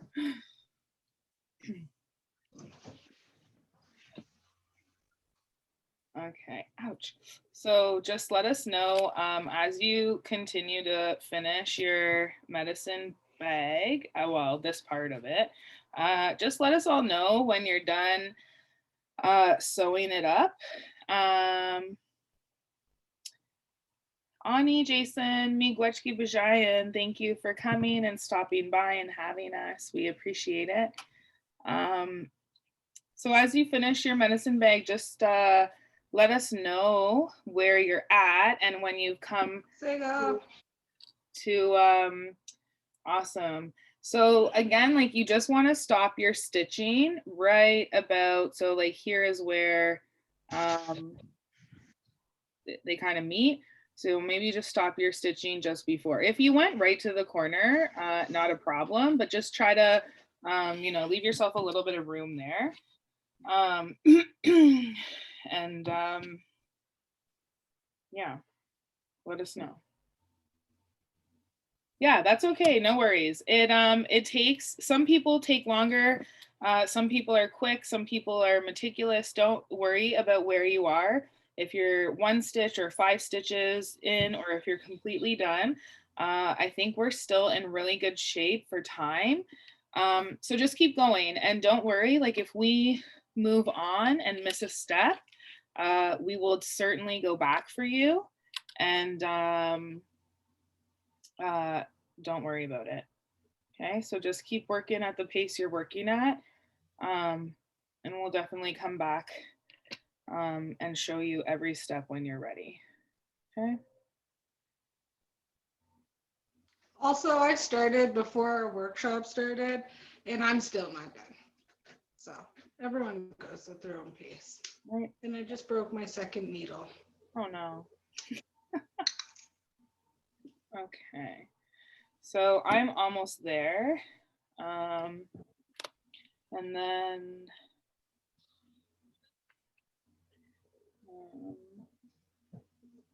so also too, like now, I'll be right back. I have to go get a new needle. Sure. So I'm just going to continue to ramble on here while I'm sewing.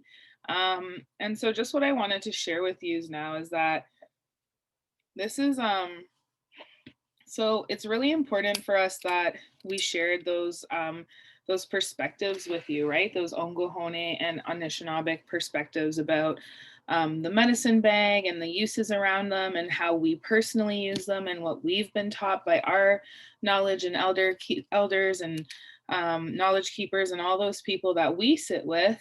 And so that's part of those teachings too, right? Is that somebody shared that knowledge with us, and now it's our responsibility to take that knowledge and share it with you as youth, right? And so it's important that when we make things like this, we're not just making it, we are making it as a craft, but we're making it with the intention of understanding like why we use them and what we use them for. And so now that you have this teaching, if you want to make another medicine bag, then you can, right? Because now you've been through all those steps to receive like the proper way of using the medicine bag and making one and all those things, right? And so also sometimes people bead their medicine bags, right? You might have seen some before that have some beadwork on it. Maybe you have like, you know, maybe some people would put their clan if they know it, or, you know, something that attributes to their spirit name or something that they identify with, and whatnot, right? And so now that you know how to make one, we really, Jessa and I, we considered beading with you guys, but beading takes a really long time. And if you've ever beaded, you know that. And so we really wanted to make sure that it was about the medicine bag and not the beading, right? We wanted to make sure that we gave all the time and like respect to the medicine bag and what we were doing here. And so now that you know about the medicine bag and you know about what we're teaching you and all those good things, now you can make one. And if you want to bead it, you can do that. And so just while some people are still sewing, I'll just mention like that. So some people might sew it. So my recommendation would be to sew it before you put it together, right? So sew it when it's in two separate pieces. So some people sew like the little part that will eventually be your flap, right? And some people sew like the bottom part where like it's the actual pouch, right? So it's really, that's like the cool thing about medicine pouches is that it really is about like you and what you need. And sometimes people just like them plain, right? And that's fine too. And so, so you could bead that up if you wanted, right? And those beads come with their own teachings and their own stories, and all those good things too, right? And so feel free to make yourself another one and bead it, or, you know, make one and give it away. We're always taught that we should give stuff away with the idea of selflessness, right? A lot of the times we're taught the first thing that we give away or the first thing that we make, we should give that away, because it's also like the idea of karma, right? Like whatever you put out in the universe, that's what you're going to get back. So even though if you give something away, you know, something better will come to you later. I'm going to say like, because this is your medicine bag and you're making it for you, you don't give this one away. You keep this, right? This is yours. And maybe one day in your life, you'll meet somebody to give it to, but also remember like, this has you in it now, right? It has your energy, it has your thoughts, it has your feelings. And so it's really made with the intentions of you, right? And so, but I just wanted to share that story and that teaching around giving things away, because I think it's good, right? It's good to let go and release and give away. So let's just do Bama P. Jason, Miigwechki Bajayan, thank you for coming. So now you should like be at this part, right?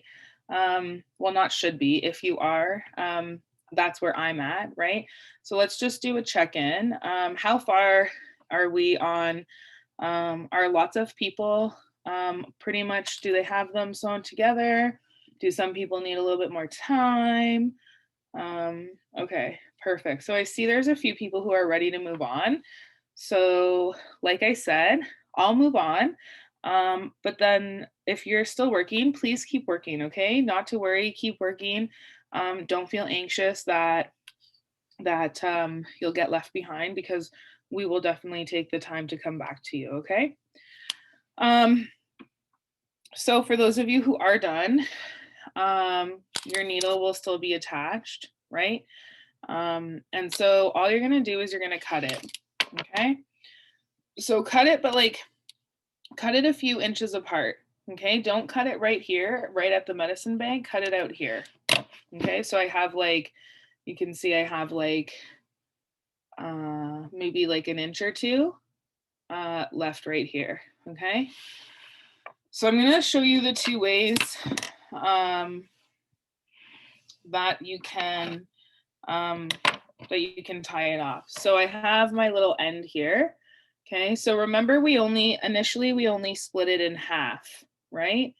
So now what you could do is you can take your sinew and you can try to split it again, right? It'll still split. See, mine's gonna split into 2 more pieces, right? Okay, so now I have 2 pieces. I'm just gonna tie a knot, okay? Just tie a knot like that. Some people will sometimes use a lighter to melt that sinew. But I don't have one on me, and I don't want to encourage that because I don't want you to burn your leather. And also like, we just want to make sure we're always being safe, right? And so again, so this looked like one piece, right? And I cut it and I took my needle off, right? My needle is still over here. Okay, so then I split it, right? I found my 2 pieces and I split it up like that.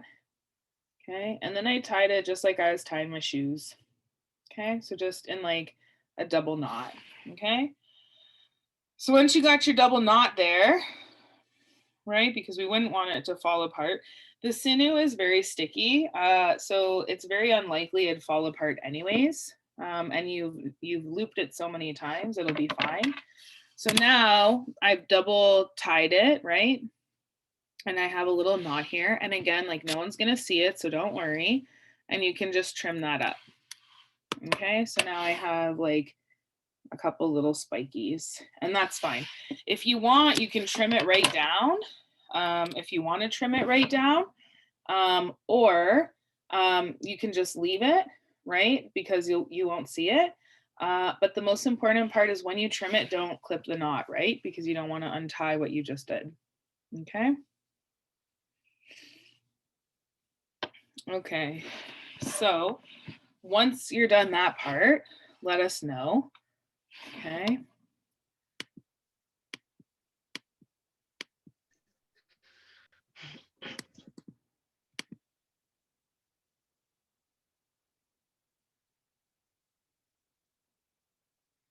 Okay, so Dakota. Okay, so if you just, okay, no problem, Cameron. So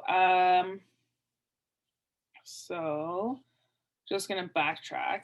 I'm trying to tie my knot again. Hang on. Okay, so Cameron, you're just working on continuing sewing all the way around. Okay, and you can leave yourself like a little bit of space here, right? So don't sew right up to the corner, just leave yourself a little space, okay? Or if it's already sewed up, no problem, okay? So you're just working on finishing the sewing, okay? So for Dakota and anybody else who is finished stitching, I'm just gonna show you one more time, okay? So, and then I'll share it again too when some more people are done, okay? So my medicine bag looks like this, right? So your string is still attached and it's out here, okay? So now what I'm gonna do is once I'm at the end of my medicine bag, okay, sorry, I tied the string a little bit too far down. Just have to give her a couple stitches, 1 sec. Okay, so now I'm at a point and I'm a little bit further, I'm like right at the end where I like it and I feel good about it. So what I'm gonna do is I'm gonna cut it, okay? So I'm gonna leave a couple inches and I'm gonna cut there. So it should look like this, okay? So you have about 2 inches to work with, okay? I don't know if that's better to see, but okay. So then, remember how I said you can split it into 4 pieces, right? Well, right now we only split it in half at the beginning. So now you're gonna split it again, okay? So you take it and you split it again, okay? So now you should have the 2 other pieces, right, from before, okay? So for the mathematical friends, 25% each. So it was like 50% of our sinew, and now we've cut it down again into 25%. Also, I just thought I'd note I am not a mathematical person. I'm just like probably just about one of the worst mathematical people. But you know, that's some math that I do know. So hey. All right. So then what you're going to do with these two pieces is you're going to tie them up together just like you tie your shoes. Okay, but give it a double knot. So 1 and 2. You don't have to loop it, but just 1 and 2. Okay, so you're going to have another little knot there. Again, not to worry though, because this is going to be hidden, right? So now what you can do with your extra tail part here is you can trim that up. You can't see. Okay, you can trim that up and then you'll be left with like a couple little kind of spiky things that look like this. Okay. And then just wait patiently for a second. So I'm not sure if I just asked this, so like I don't want to pressure anybody, but where are we at? What's our stages like? Are we still sewing together? Are we at the part where we're almost done and we made a knot? What's up? What's up with you guys?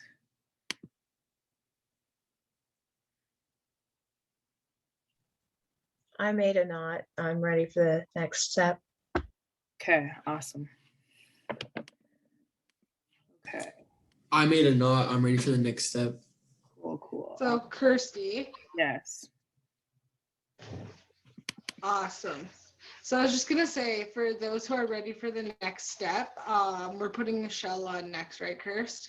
We are, and so you could get your extra piece of sinew that you had just cut off. There should be like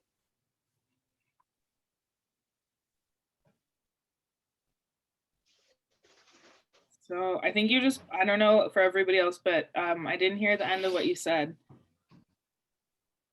Oh yeah, sorry, I wasn't sure my leg. You started talking later, and so whatever. Oh, sorry. But I was just gonna say, for those who are finished sewing and ready to get to the next step, if you just want to take your needle and that piece of sinew that you have left, we're gonna do the same thing that we started off with, and we're going to put another knot on the end of this piece of sinew, and we're going to leave that little tail that we had talked about before that we're gonna just attach down later.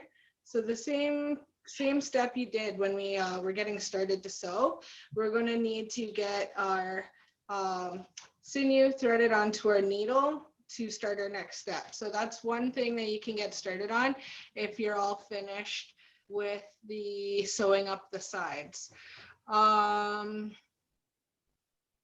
Okay, so I'm just reading the comments. Making progress and cutting it out. Cameron, are we making knots on both sides? On both sides of the medicine bag? Is that what you mean? Or I think we're just making one knot. And then after we're able to make that knot, we're going to cut the extra string off. Well, after we've made a couple knots to tie this little end off here. Yeah. But we are there is going to be knots on both sides, right? So there's going to be, my first knot is here, right? That's where I started, right? And then my second knot is over here, and that's where we ended, right? So there's going to be a knot where we started and then where we finished, okay? So hopefully our answers were helpful. If not, let us know. But yeah, so 2 knots, one where you started, one where you finished, okay?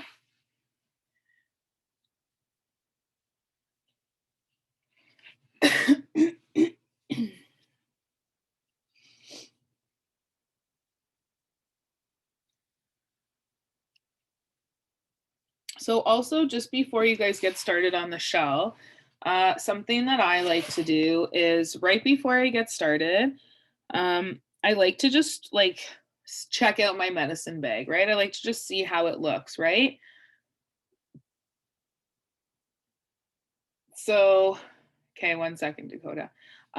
So that's why, like, sometimes there's also another reason I leave a little bit of room at the top right here of the other piece. So the first one is sometimes you use a leather punch to help make your holes so that you can string it around your neck. We're not going to use that today. because you know, we don't know that everyone has leather hole punches, so we're going to show you a different way. But another reason I like to leave a little bit at the top is like, so when I flip my bag over, like it's okay, but I think for me, this is too short. So I might just trim a little bit off my inside right here, and then my top will flip over. Okay, if that sounds really confusing and didn't make sense at all, totally don't worry, because it's not a big deal. But just like check out the size, right? Does it match up? Do you like it? Okay, so Dakota says, it got tangled and now it's too short for me to make a knot. Can you burn it? What part are you working on? Are you working on the shell part or on the medicine bag part still?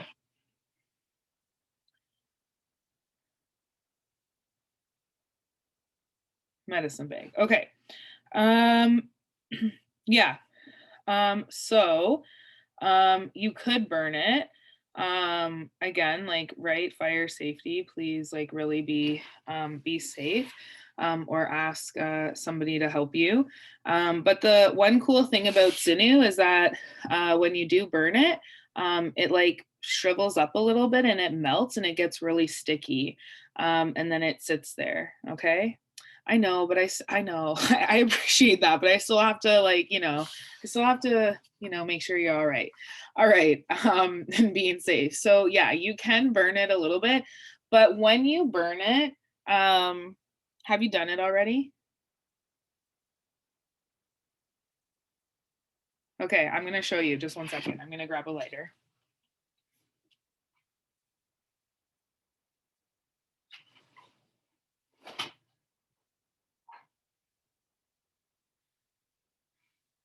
Okay.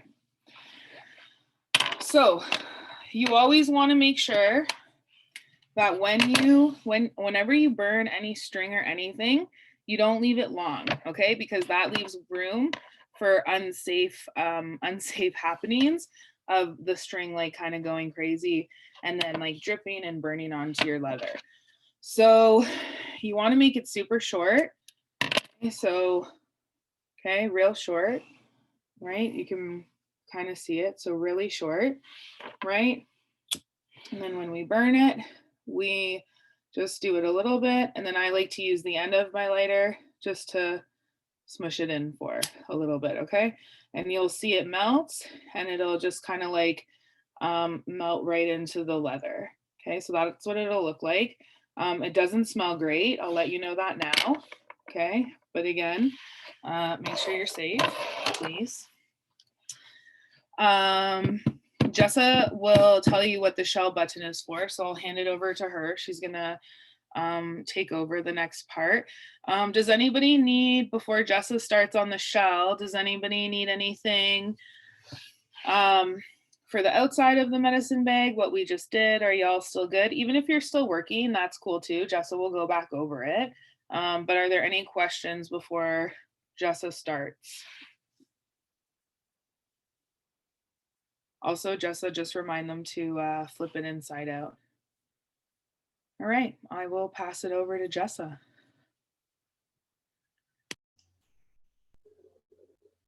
Yeah, for sure. I was going to make sure I address that comment in the chat too. So yeah, for sure, we are flipping it inside out. Because yeah, it's gonna hide that stitching that we did, so it's not gonna be as obvious on there for us, and it's not gonna show those knots that we made either. So eventually we will flip it inside out. Yeah, I'm just gonna interrupt for so one. if you're finished sewing. Sorry, Jess. Yep. Sometimes too, so like we're always gonna flip it out inside out, right? That would be the way to do it.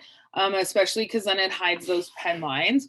But I do just want to mention, like, if you're looking at your stitch work, so mine doesn't look super awesome. It's a little bit like it's okay here and then it kind of trails off, which is fine. But if you're looking at it and you're thinking like, oh, I did a nice job like stitching that up, I want to leave my stitches on the outside, like there's no rule saying that you can't. It's just a nice option to hide the stitching. So like you can flip it inside out and see if you like the way it looks, and if you like the way it looked before more, keep it flipped outside in or whatever the opposite is. I'm sorry. And that's it. Okay. Awesome. Yeah. Awesome point, Kirsty. Exactly. Because this is your guys' medicine bag. So whatever you guys like best, that is really what matters when it comes to making this. Because this is something that you're going to wear, not me or Kirsty or anybody else. So your preferences is definitely the best way to go when it comes to this. For example, I am sitting in my son's room trying to do this workshop, and I noticed that he had like funky scissors. So for mine, I made this little edge just because I had those funky scissors. So, you know, whatever you guys want to do to make it yours is up to you. So in addition to that, so that's kind of like what the shell is for. I was at Aircrafts and I'm trying to decide what button or bead do I get for you guys to put on the outside. I couldn't decide what color. Do I get the 4 colors? Will everybody get all 4 colors? Do I get a rainbow of color and just hope everybody gets a color that they like?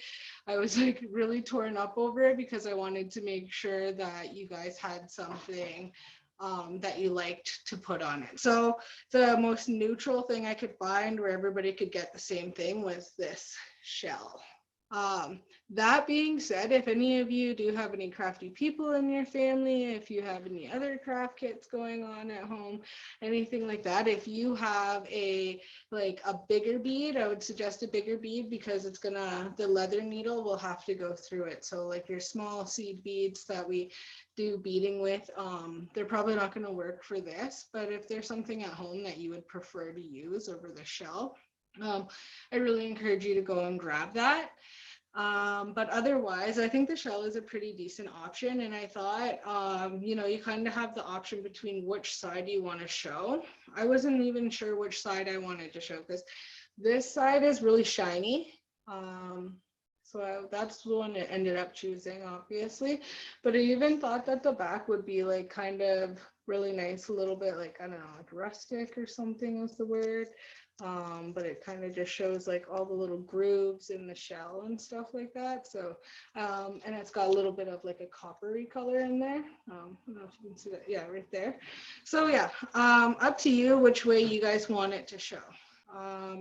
So before we get started sewing that shell on there, again, like I mentioned before, we're gonna take our leftover sinew piece that we used to sew up our sides. And I'm just gonna take a quick second to check in. Kirsty, is my internet okay? Is it see too you. laggy? I can only see like you, but I can't see like what you're holding up and like what you're like I can't, you're not moving. So You tend to freeze up a lot, like your talking Okay. is Can very you clear. show this?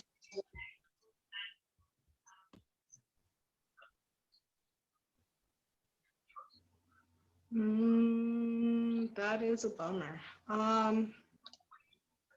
I will try to talk slower. Does that help? you're still a little bit frozen. Maybe like you could try to go out and come back in and maybe it'll just like, you know, give her a little kickstart for us.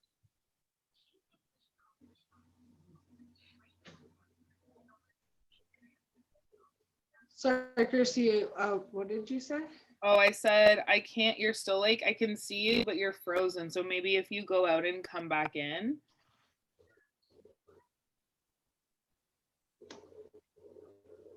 Okay, 1 second, I'll try that. But if you want to get them to start or to make sure that they're threading their needle with that leftover sinew while I log out, that'd be awesome. Yeah, okay. Okay, so just looking back through the chat quickly. Okay, so Dakota, do you have, so you have like where you first started, there's still like a long piece of string, right? Is that what you mean? Yeah, okay. So same thing, you can just cut that and either like cut it and you can do the tying, or since you already burned the other side, you can just cut it and you could just burn that side too, okay? So Cameron, hopefully Jessa's internet will be okay when she comes back. Kaden, I'm so sorry to see that. Your second needle broke. Well,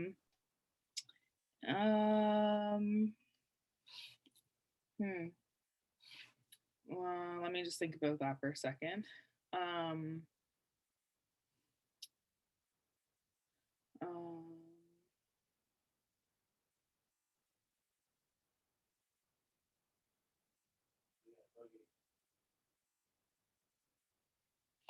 Okay, so yeah, perfect. That would be awesome, Brandy. So so Kaden, what we'll do is so if you like do have any you know, maybe if there's anybody who sews in your house, you could grab one of those, and if not, which is okay because I know there's lots of people who don't do some sewing. So Brandy says that we'll send you a couple needles and then you can finish. So it's being recorded.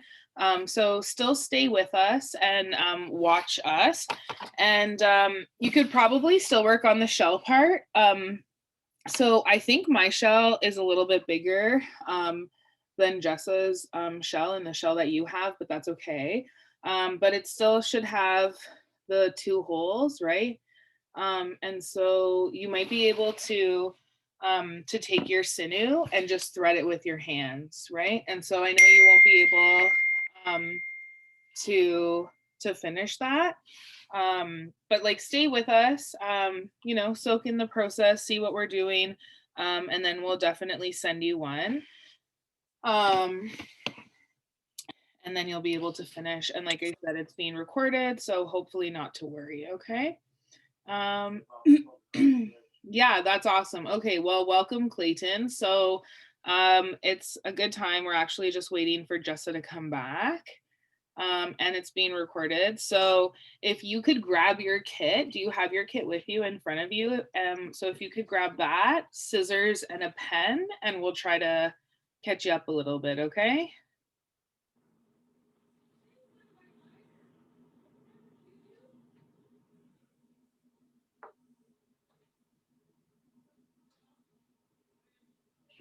Okay. So we'll just give Jessa another second. And if she can't get in yet, we'll work on Can another. you see me? Oh yeah. I can see you. Hey, sorry. Yeah, no problem. Okay. Hang on, before you do the show quickly. So we just had a new person arrive. Is it possible that we could do a breakout room and maybe I could help Clayton get started while Jessa explains the shell piece? Do we have that ability? Let me check. Okay. I don't know if you have to set up a breakout room before you do the Zoom, but yeah. Okay. So if not, Jessa will explain that, and then we'll get you started in a second, Clayton. Okay. But let us know when you have all your stuff ready. All right. Okay, I'm good to go. Okay. So we have our leftover piece of sinew that we were using earlier to sew up our 2 sides of the leather pouch. So here's mine. It's looking a little worn and used right now, but that's okay. So I have this piece. I definitely don't need this much, but I'm going to keep it a little bit longer just in case. I've knotted off the end there. You can see that. I've knotted off that end there, and I'm going to use that end on the side that I don't want seen. So if I decided that I'm going to switch my medicine pouch inside out, which that's what I'm going to do because my sewing is not pretty, then I'm going to continue to make this knot on the same side as all of my other knots that are showing. So right now I'm keeping it on this more rough side of the leather. That's where you can see my stitches. I got a little bit messier on this edge than some of these nicer stitches I had over here. So I want to hide my stitches on the inside. So I'm going to, and Kirsty, I can't see the chat while I'm on my phone, just so you know, okay? So I'm gonna take my sinew that's been threaded onto my leather needle, and I'm going to go up I'm gonna go up the inside of the medicine pouch. So for me, the inside is still this rough leather. My outside is going to be this smoother, I think it's a little bit lighter of a color. So on the back of that longer piece of leather, I want the needle to go through this side. And maybe before I decide that, I'm going to line it up and make sure it's in the middle. And if you're a perfectionist, you're going to want to take a look and line that up ahead of time. So I think mine's a little bit to one side, a little bit more. But I'm not really like a huge perfectionist when it comes to that kind of thing. I'm okay with that. So I'm just going to leave it like that.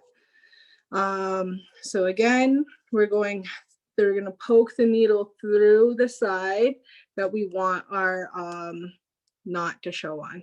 So even though I've already sewn my shell on once, I'm going to do it again. And so this part takes a little bit of lining up the shell holes, these holes here, with the needle in the back. Or you can push, another option, I have a spare piece right here to show you, is you could push it up and then place the shell on it. That might be easier to get started. So the shell goes on the outside that you want to be seen. Yeah, you want the shell to be showing for sure when we flip it. Thank you for the question. Sometimes I feel like sometimes I feel like I could explain things differently. So I really appreciate questions. So yeah, I would go through the side that isn't going to be showing where all my other knots are, and I'm going to go up through the leather and into the hole of the shell.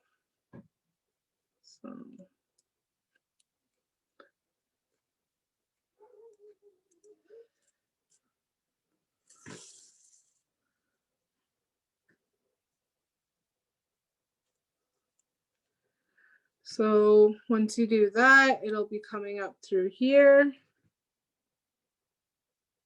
And then you can just go back down that other hole. Be careful of your fingers and just tie that down through that second hole. And then I went up and down mine about 2 or 3 times, at least twice. 3 times might be getting a little bit tighter to fit all that sinew through there. And then when I got it wrapped around that twice, I'm up to the back now.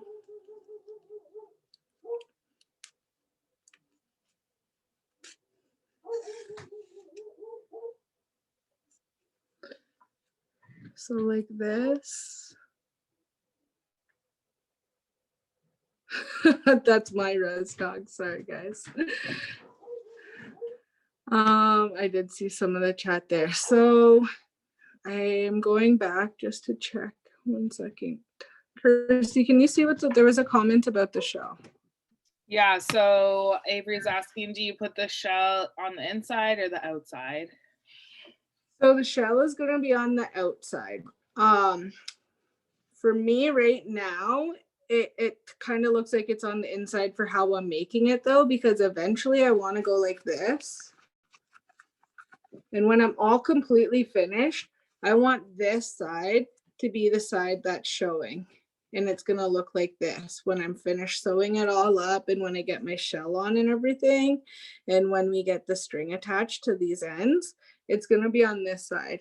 But until I get to the very end of the product, or to the product of the medicine bag, I'm going to keep it in this way. I'm going to keep it this inside out way, because this will allow me to hide all my knots. This will allow me to hide some of my sewing and only put the sinew that has to be shown on the front, which is just this tiny little piece through that shell.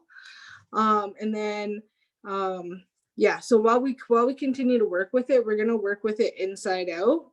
So the shell technically right now is kind of resting on the inside, but the finished product will be flipped inside out, and the shell will rest like this.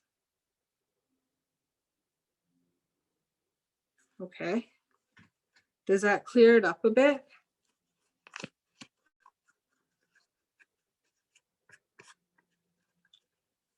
And how is everybody doing with their shell?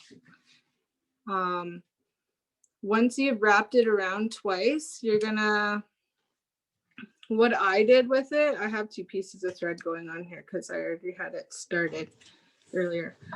But with this piece and then this little loop here that you did from going back and forth through it, I go under that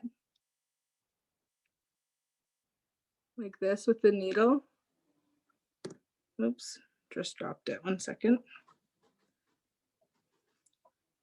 I go under that little piece there like this, and I'll pull it all the way up, and I'm gonna make, oops, okay. I'm gonna make this little loop here, like this. I don't know if you can see that. And I'm gonna go through that loop to tie it off. And I'm gonna pull it tighter. Where is it? Yep. I'm gonna pull it tighter. And then that's where you can do the same thing that you did before. You can leave a little piece like Kirsty was showing. And then her mathematician ways of say, you take the 50% and turn it into 25%. So I'm gonna split this sinew. And then I'm just gonna tie a couple knots there to tie it off, okay? And now at this point, we're going to leave it because we need to put our medicine that we're choosing to put inside there in the bag before we tack it down. But you're still gonna need your sinew and your thread to do one more part with it. So don't get rid of that yet. I've tied a bunch of knots off on mine, and then I'm just going to cut my string.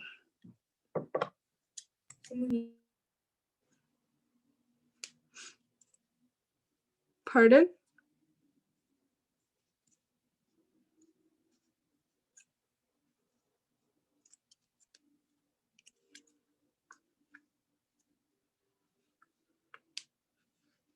So I'm gonna take these extra little strings here and cut them off.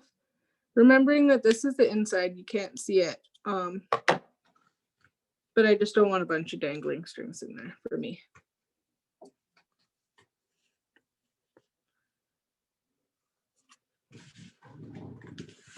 So if you're at this point, you can start to put the medicines that you would like to include in your pouch inside of your medicine pouch now.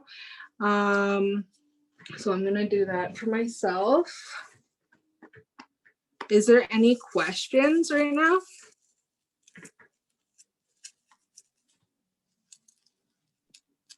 I think too, just while you're thinking about like putting your medicines in there, just like we were talking about before, right? Like it's about what's important to you. So I like to collect rocks, little pebbles from all the different places I go. And so if there's like a special pebble or like a bead or anything that you're thinking about that you might want to put in there, you can put that in there also, right? And so take a minute to think about it and maybe go and get what you want to include. And if you just want to put the medicine in there too, that's also really awesome, right? And just like we said before, just in case, you put what you want in there, right? And no more, no less, all right? And then if you have that little piece of lavender, right, it came in a little Ziploc bag. And so, yeah, so just like Jessa is showing you, take it out of that, out of the plastic bag, right? And put it right in there because it's gonna the leather is going to soak up that smell, right? And you want to be able to smell it, right? So that's what we were thinking too about the leather, is that sometimes that's like a calming scent for us. So and then so it'll make your medicines really smell really nice, and it'll make your leather smell really nice. And so you can have those calming scents with you when you're wearing your medicine bag.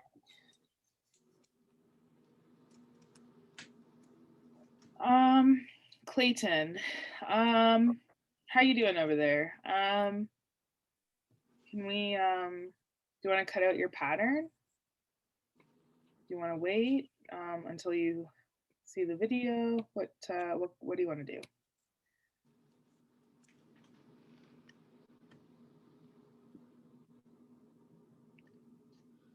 Okay, so we cut it out, but you might have some, so you're gonna have a paper that kind of looks like this with the pattern. Okay, so that's the first step. You're gonna cut it out, Clayton, and then, but you're gonna make sure this line stays here. Okay, so that's the first step. Let me know when you cut that out, and then I'll give you the second step.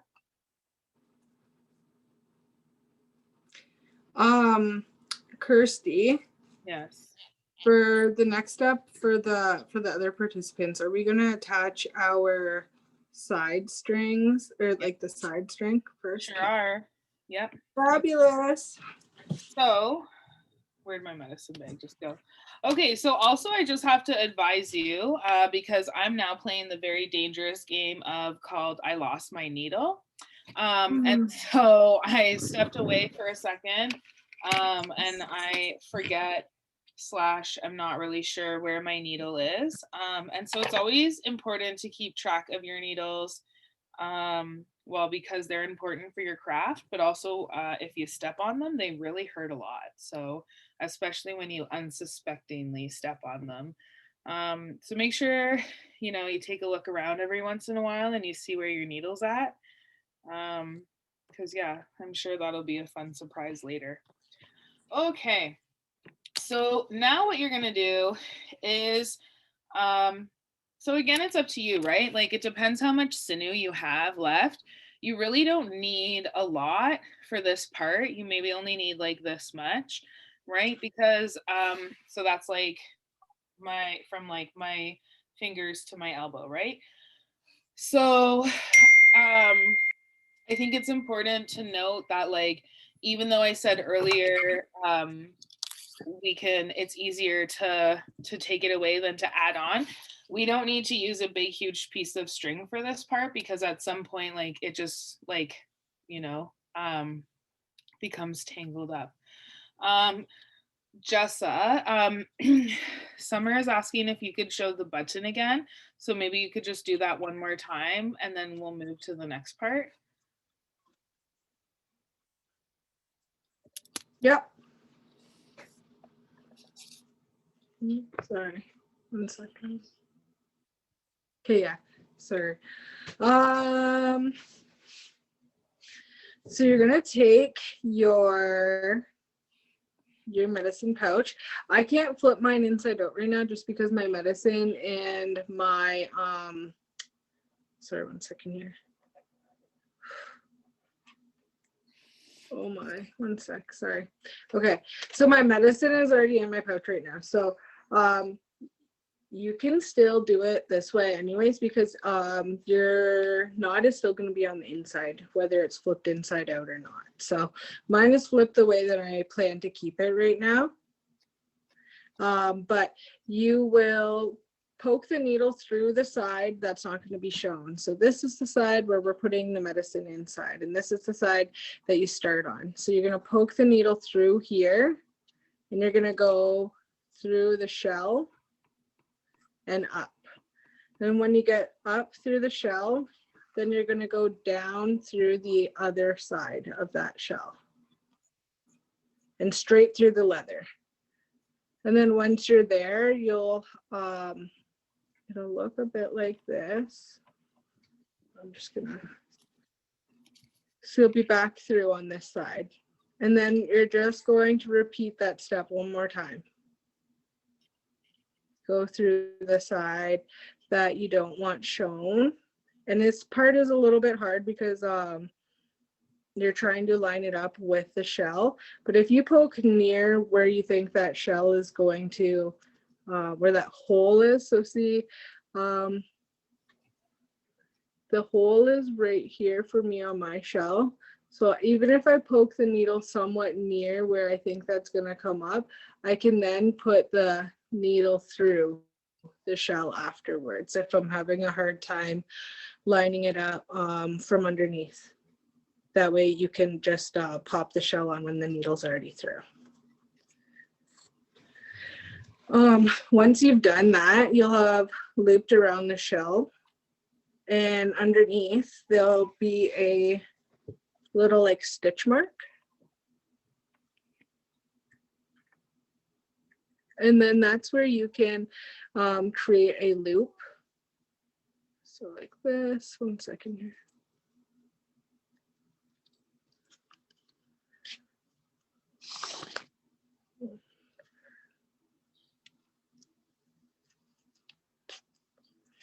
So my thread has come up through there, and now I'm going to go under that little stitch mark with the needle.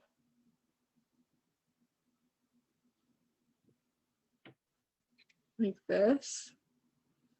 And it's going to create a little loop that I can loop through.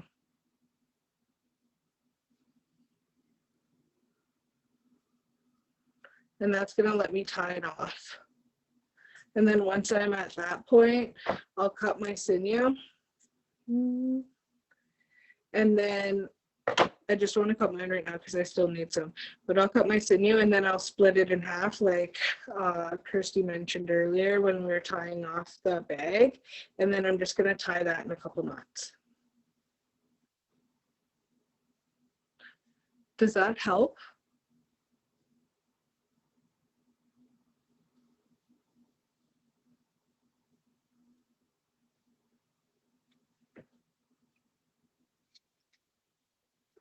Perfect. Okay, so just quickly for Clayton. Okay, so Clayton, now you have a piece, looks like this. So you're gonna get out you should have like a piece of leather that looks like this, right? So the first thing that I traced was this one, okay? So it's the whole thing like this, okay? So that's traced. Okay, then what I did was I folded on this line, okay, folded it up, and then I traced it on this side, folded up, okay, so now I have two, okay. Then the last step of that part is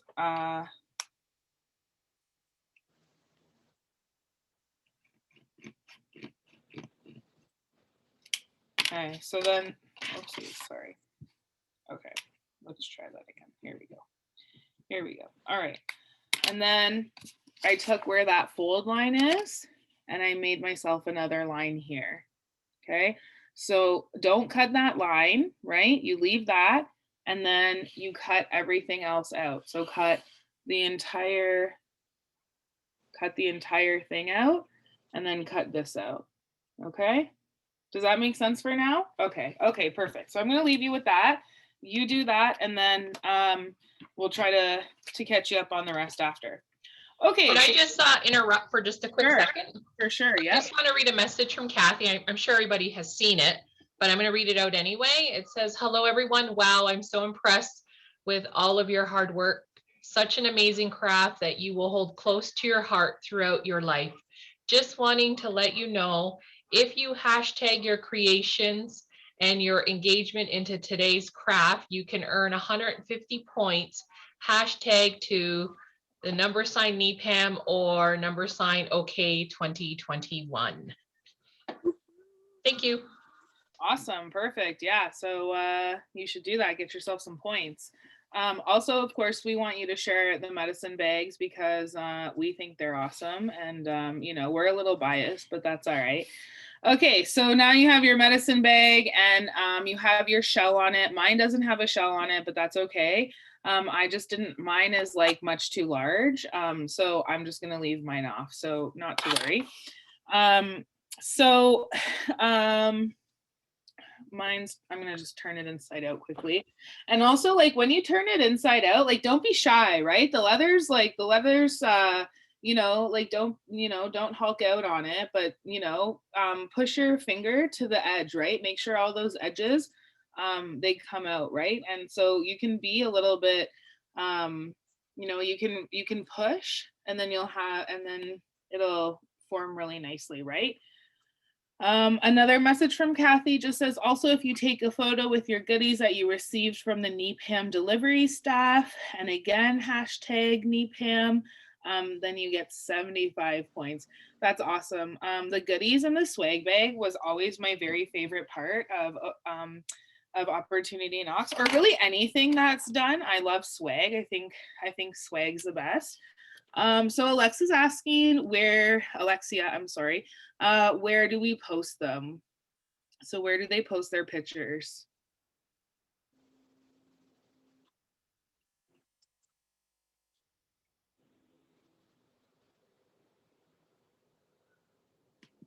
Maybe Deb or Cynthia. While we wait for a response for that, Yeah. maybe we can get started. So just because I just realized we have about 12 minutes left, that's all. Yeah. Okay, so you have your medicine bags. Not the- Sorry? I don't want to interrupt, so I'm just going to keep typing, okay? Yeah, okay, Kirsty. Sure. Okay, so sometimes we can use, like we said, like if you've made one before, right? You might have used a leather punch. But what we're gonna do today to tack them on is you're gonna get this piece of leather ready. Okay, so this is the part that's gonna be hanging from just like the necklace part.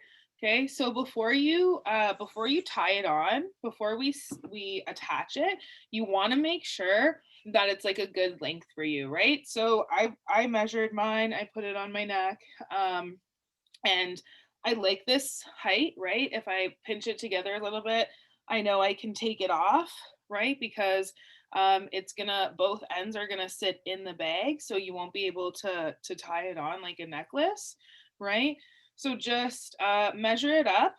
We tried to cut them long just so you could have your choice, right? It could go longer, right? Your medicine bag can sit, like we keep saying, like it can sit wherever you want. So I prefer mine a little bit closer up here, right? I like when it kind of lines up with my heart, because I feel like when I'm anxious and stuff like that medicine is right on my heart, and it's like connected to me, right? It's a piece of me right then and there. So so make sure you measure it, cut it, right? So you just take your scissors and just cut it, okay? So then what you're gonna do is you're gonna take the end of the leather, and so I'm gonna put my camera down for this part. So here's the inside of my bag. So I'm gonna take my piece of leather string, okay?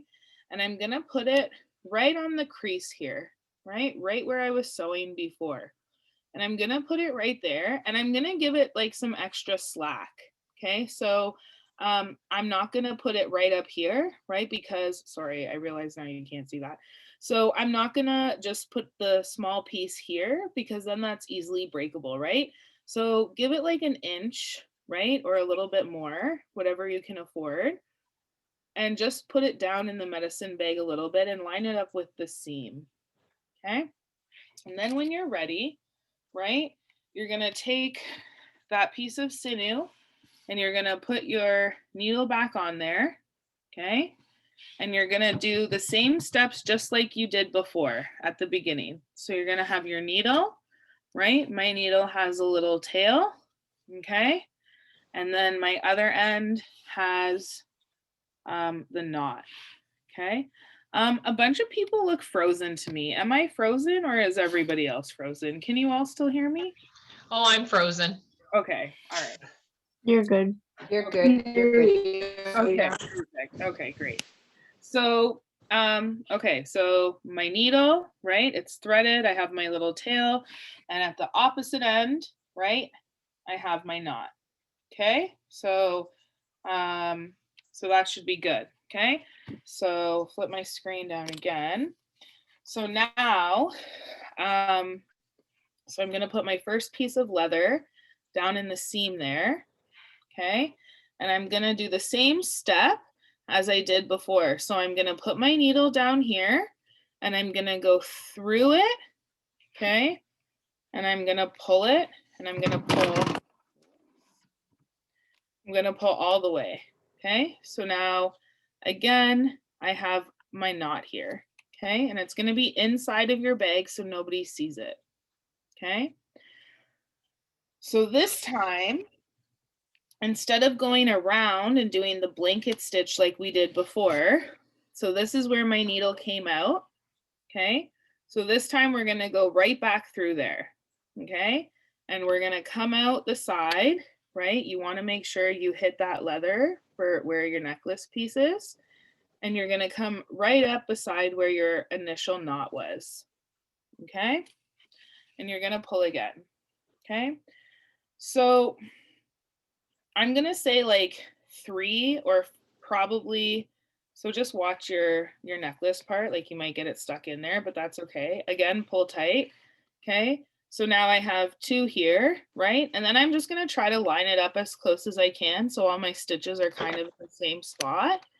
And I'm gonna put it back through again, my needle, okay? And then I'm gonna come out the other side, right? Pretty close-ish to where my other stitch was, right? And then I'm gonna pull again, okay? So again, so now there's like a straight stitch here, okay? And then one more time, I'm gonna do it. So that's a total of 4 times, okay? Just because, you know, 4 is a great number for me. There's really no good, like no right or wrong number. I like to just do it until I feel like the leather is secure. But I'm gonna say 4 times should be good, right? And then you want to end on the inside, okay? So you want to end on the inside, right? Cut yourself a little slack, a little tail, okay? So your choice, you can burn it, or if you have slack from the knot over here, you might not. You can try to try your best, and maybe if you have a long enough string, you can get that into a knot, okay? And you just tie a little knot, then trim your string up, okay? So that's one side, right? So now, like, follow your leather around just to make sure, like, it'll be straight when you put it on your neck, and it won't be all twirly and tangled up. And then you do the same thing to the other side. Okay, so now, so here's my first side. Now I'm on my other side. So I'm gonna put my necklace piece, I'm gonna put it down a little bit, right? Okay, so I'm gonna tie another knot at the end here of my string, okay? Same string I was using, right? Because less waste is better, right? And then I'm gonna do the same thing again. I'm gonna start on the inside a little bit down, right? And I'm gonna poke up and come through there and pull, okay? And then where I came out now, I'm gonna go right back through again, okay? Now I'm gonna come back out through the inside, okay? So again, I'm gonna do that. So that's number 2. So I'm gonna do it again, number 3, and go back to the outside. Okay. And then finally, right, for number 4, because now I'm on the outside. So for number 4, I'm gonna come back onto the inside and pull tight, right? And then I'm gonna cut it, Okay. So this one, because my ends are a little shorter, I might burn this one. You have some questions? Okay. Yep. And that's it. Okay, so that one I'm just gonna burn. And so you can see like how the sinew shriveled up. And then, yeah, I see that, thank you. And then you can just, so it shrivels up and it does that. Okay, and then so now, so it's attached here, right? And now you can flip that over and your string is attached. So it looks like we're going to be right on time. And Jessa's just going to show you how to close that up. Okay. So now your strings, it should be attached and you should have that necklace piece. Okay.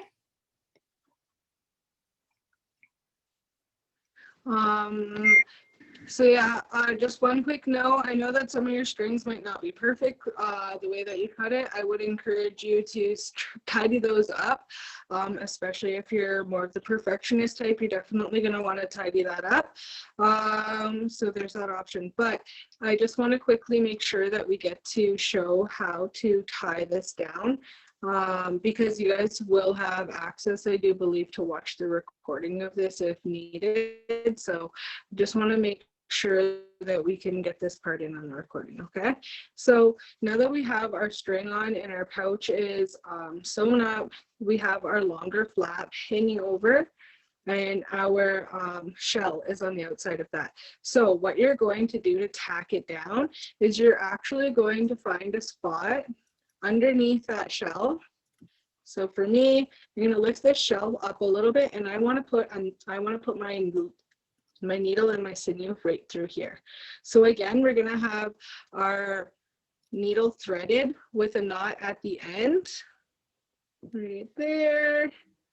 And our needle is going to have a little tail. The same method that we've been using all along. That's what we're going to do here. You're frozen. So I am going to make. 1 second. Okay, this should work better. Okay, so I found a spot under the shell that I'm going to hide my knot in. Okay, so I'm going to go through the top here, but I'm going underneath that shell. So if you see right here, where is that? I'm going to puncture the leather underneath that shell so that when I put my knot through, you're not going to be able to see the knot because the shell is going to be hiding it. Okay. So I've just pulled my sinew through and the knot is going to be hidden nicely under the shell and you're not going to see it. I see that there is a comment. Oh, that was me, and okay. said some nice things. So thank you. I was just giving a final thanks and kind of wrap up from us. So okay, sorry, thank you. And then I don't need to have this pressured down where I want it. I just need to know where I'm going to put the needle through. Okay, so I'm gonna go through the inside here and poke a hole. So I'm coming out of the face. And then I'll tighten that up.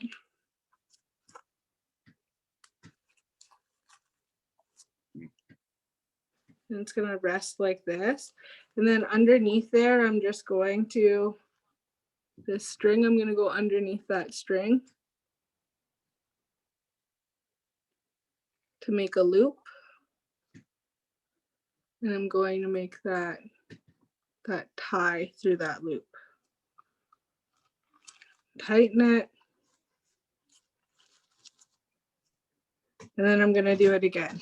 But you're gonna need to make sure you can pull it nice and close together.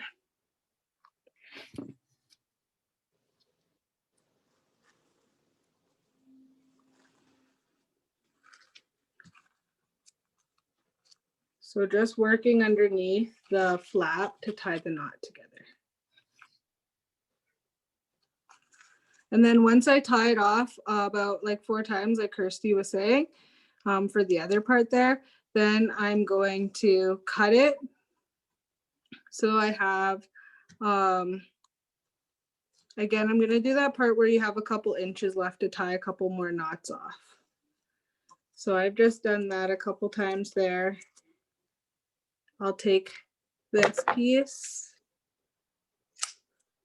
I have some string to part in half here and tie a couple more knots. So is there any questions on that step?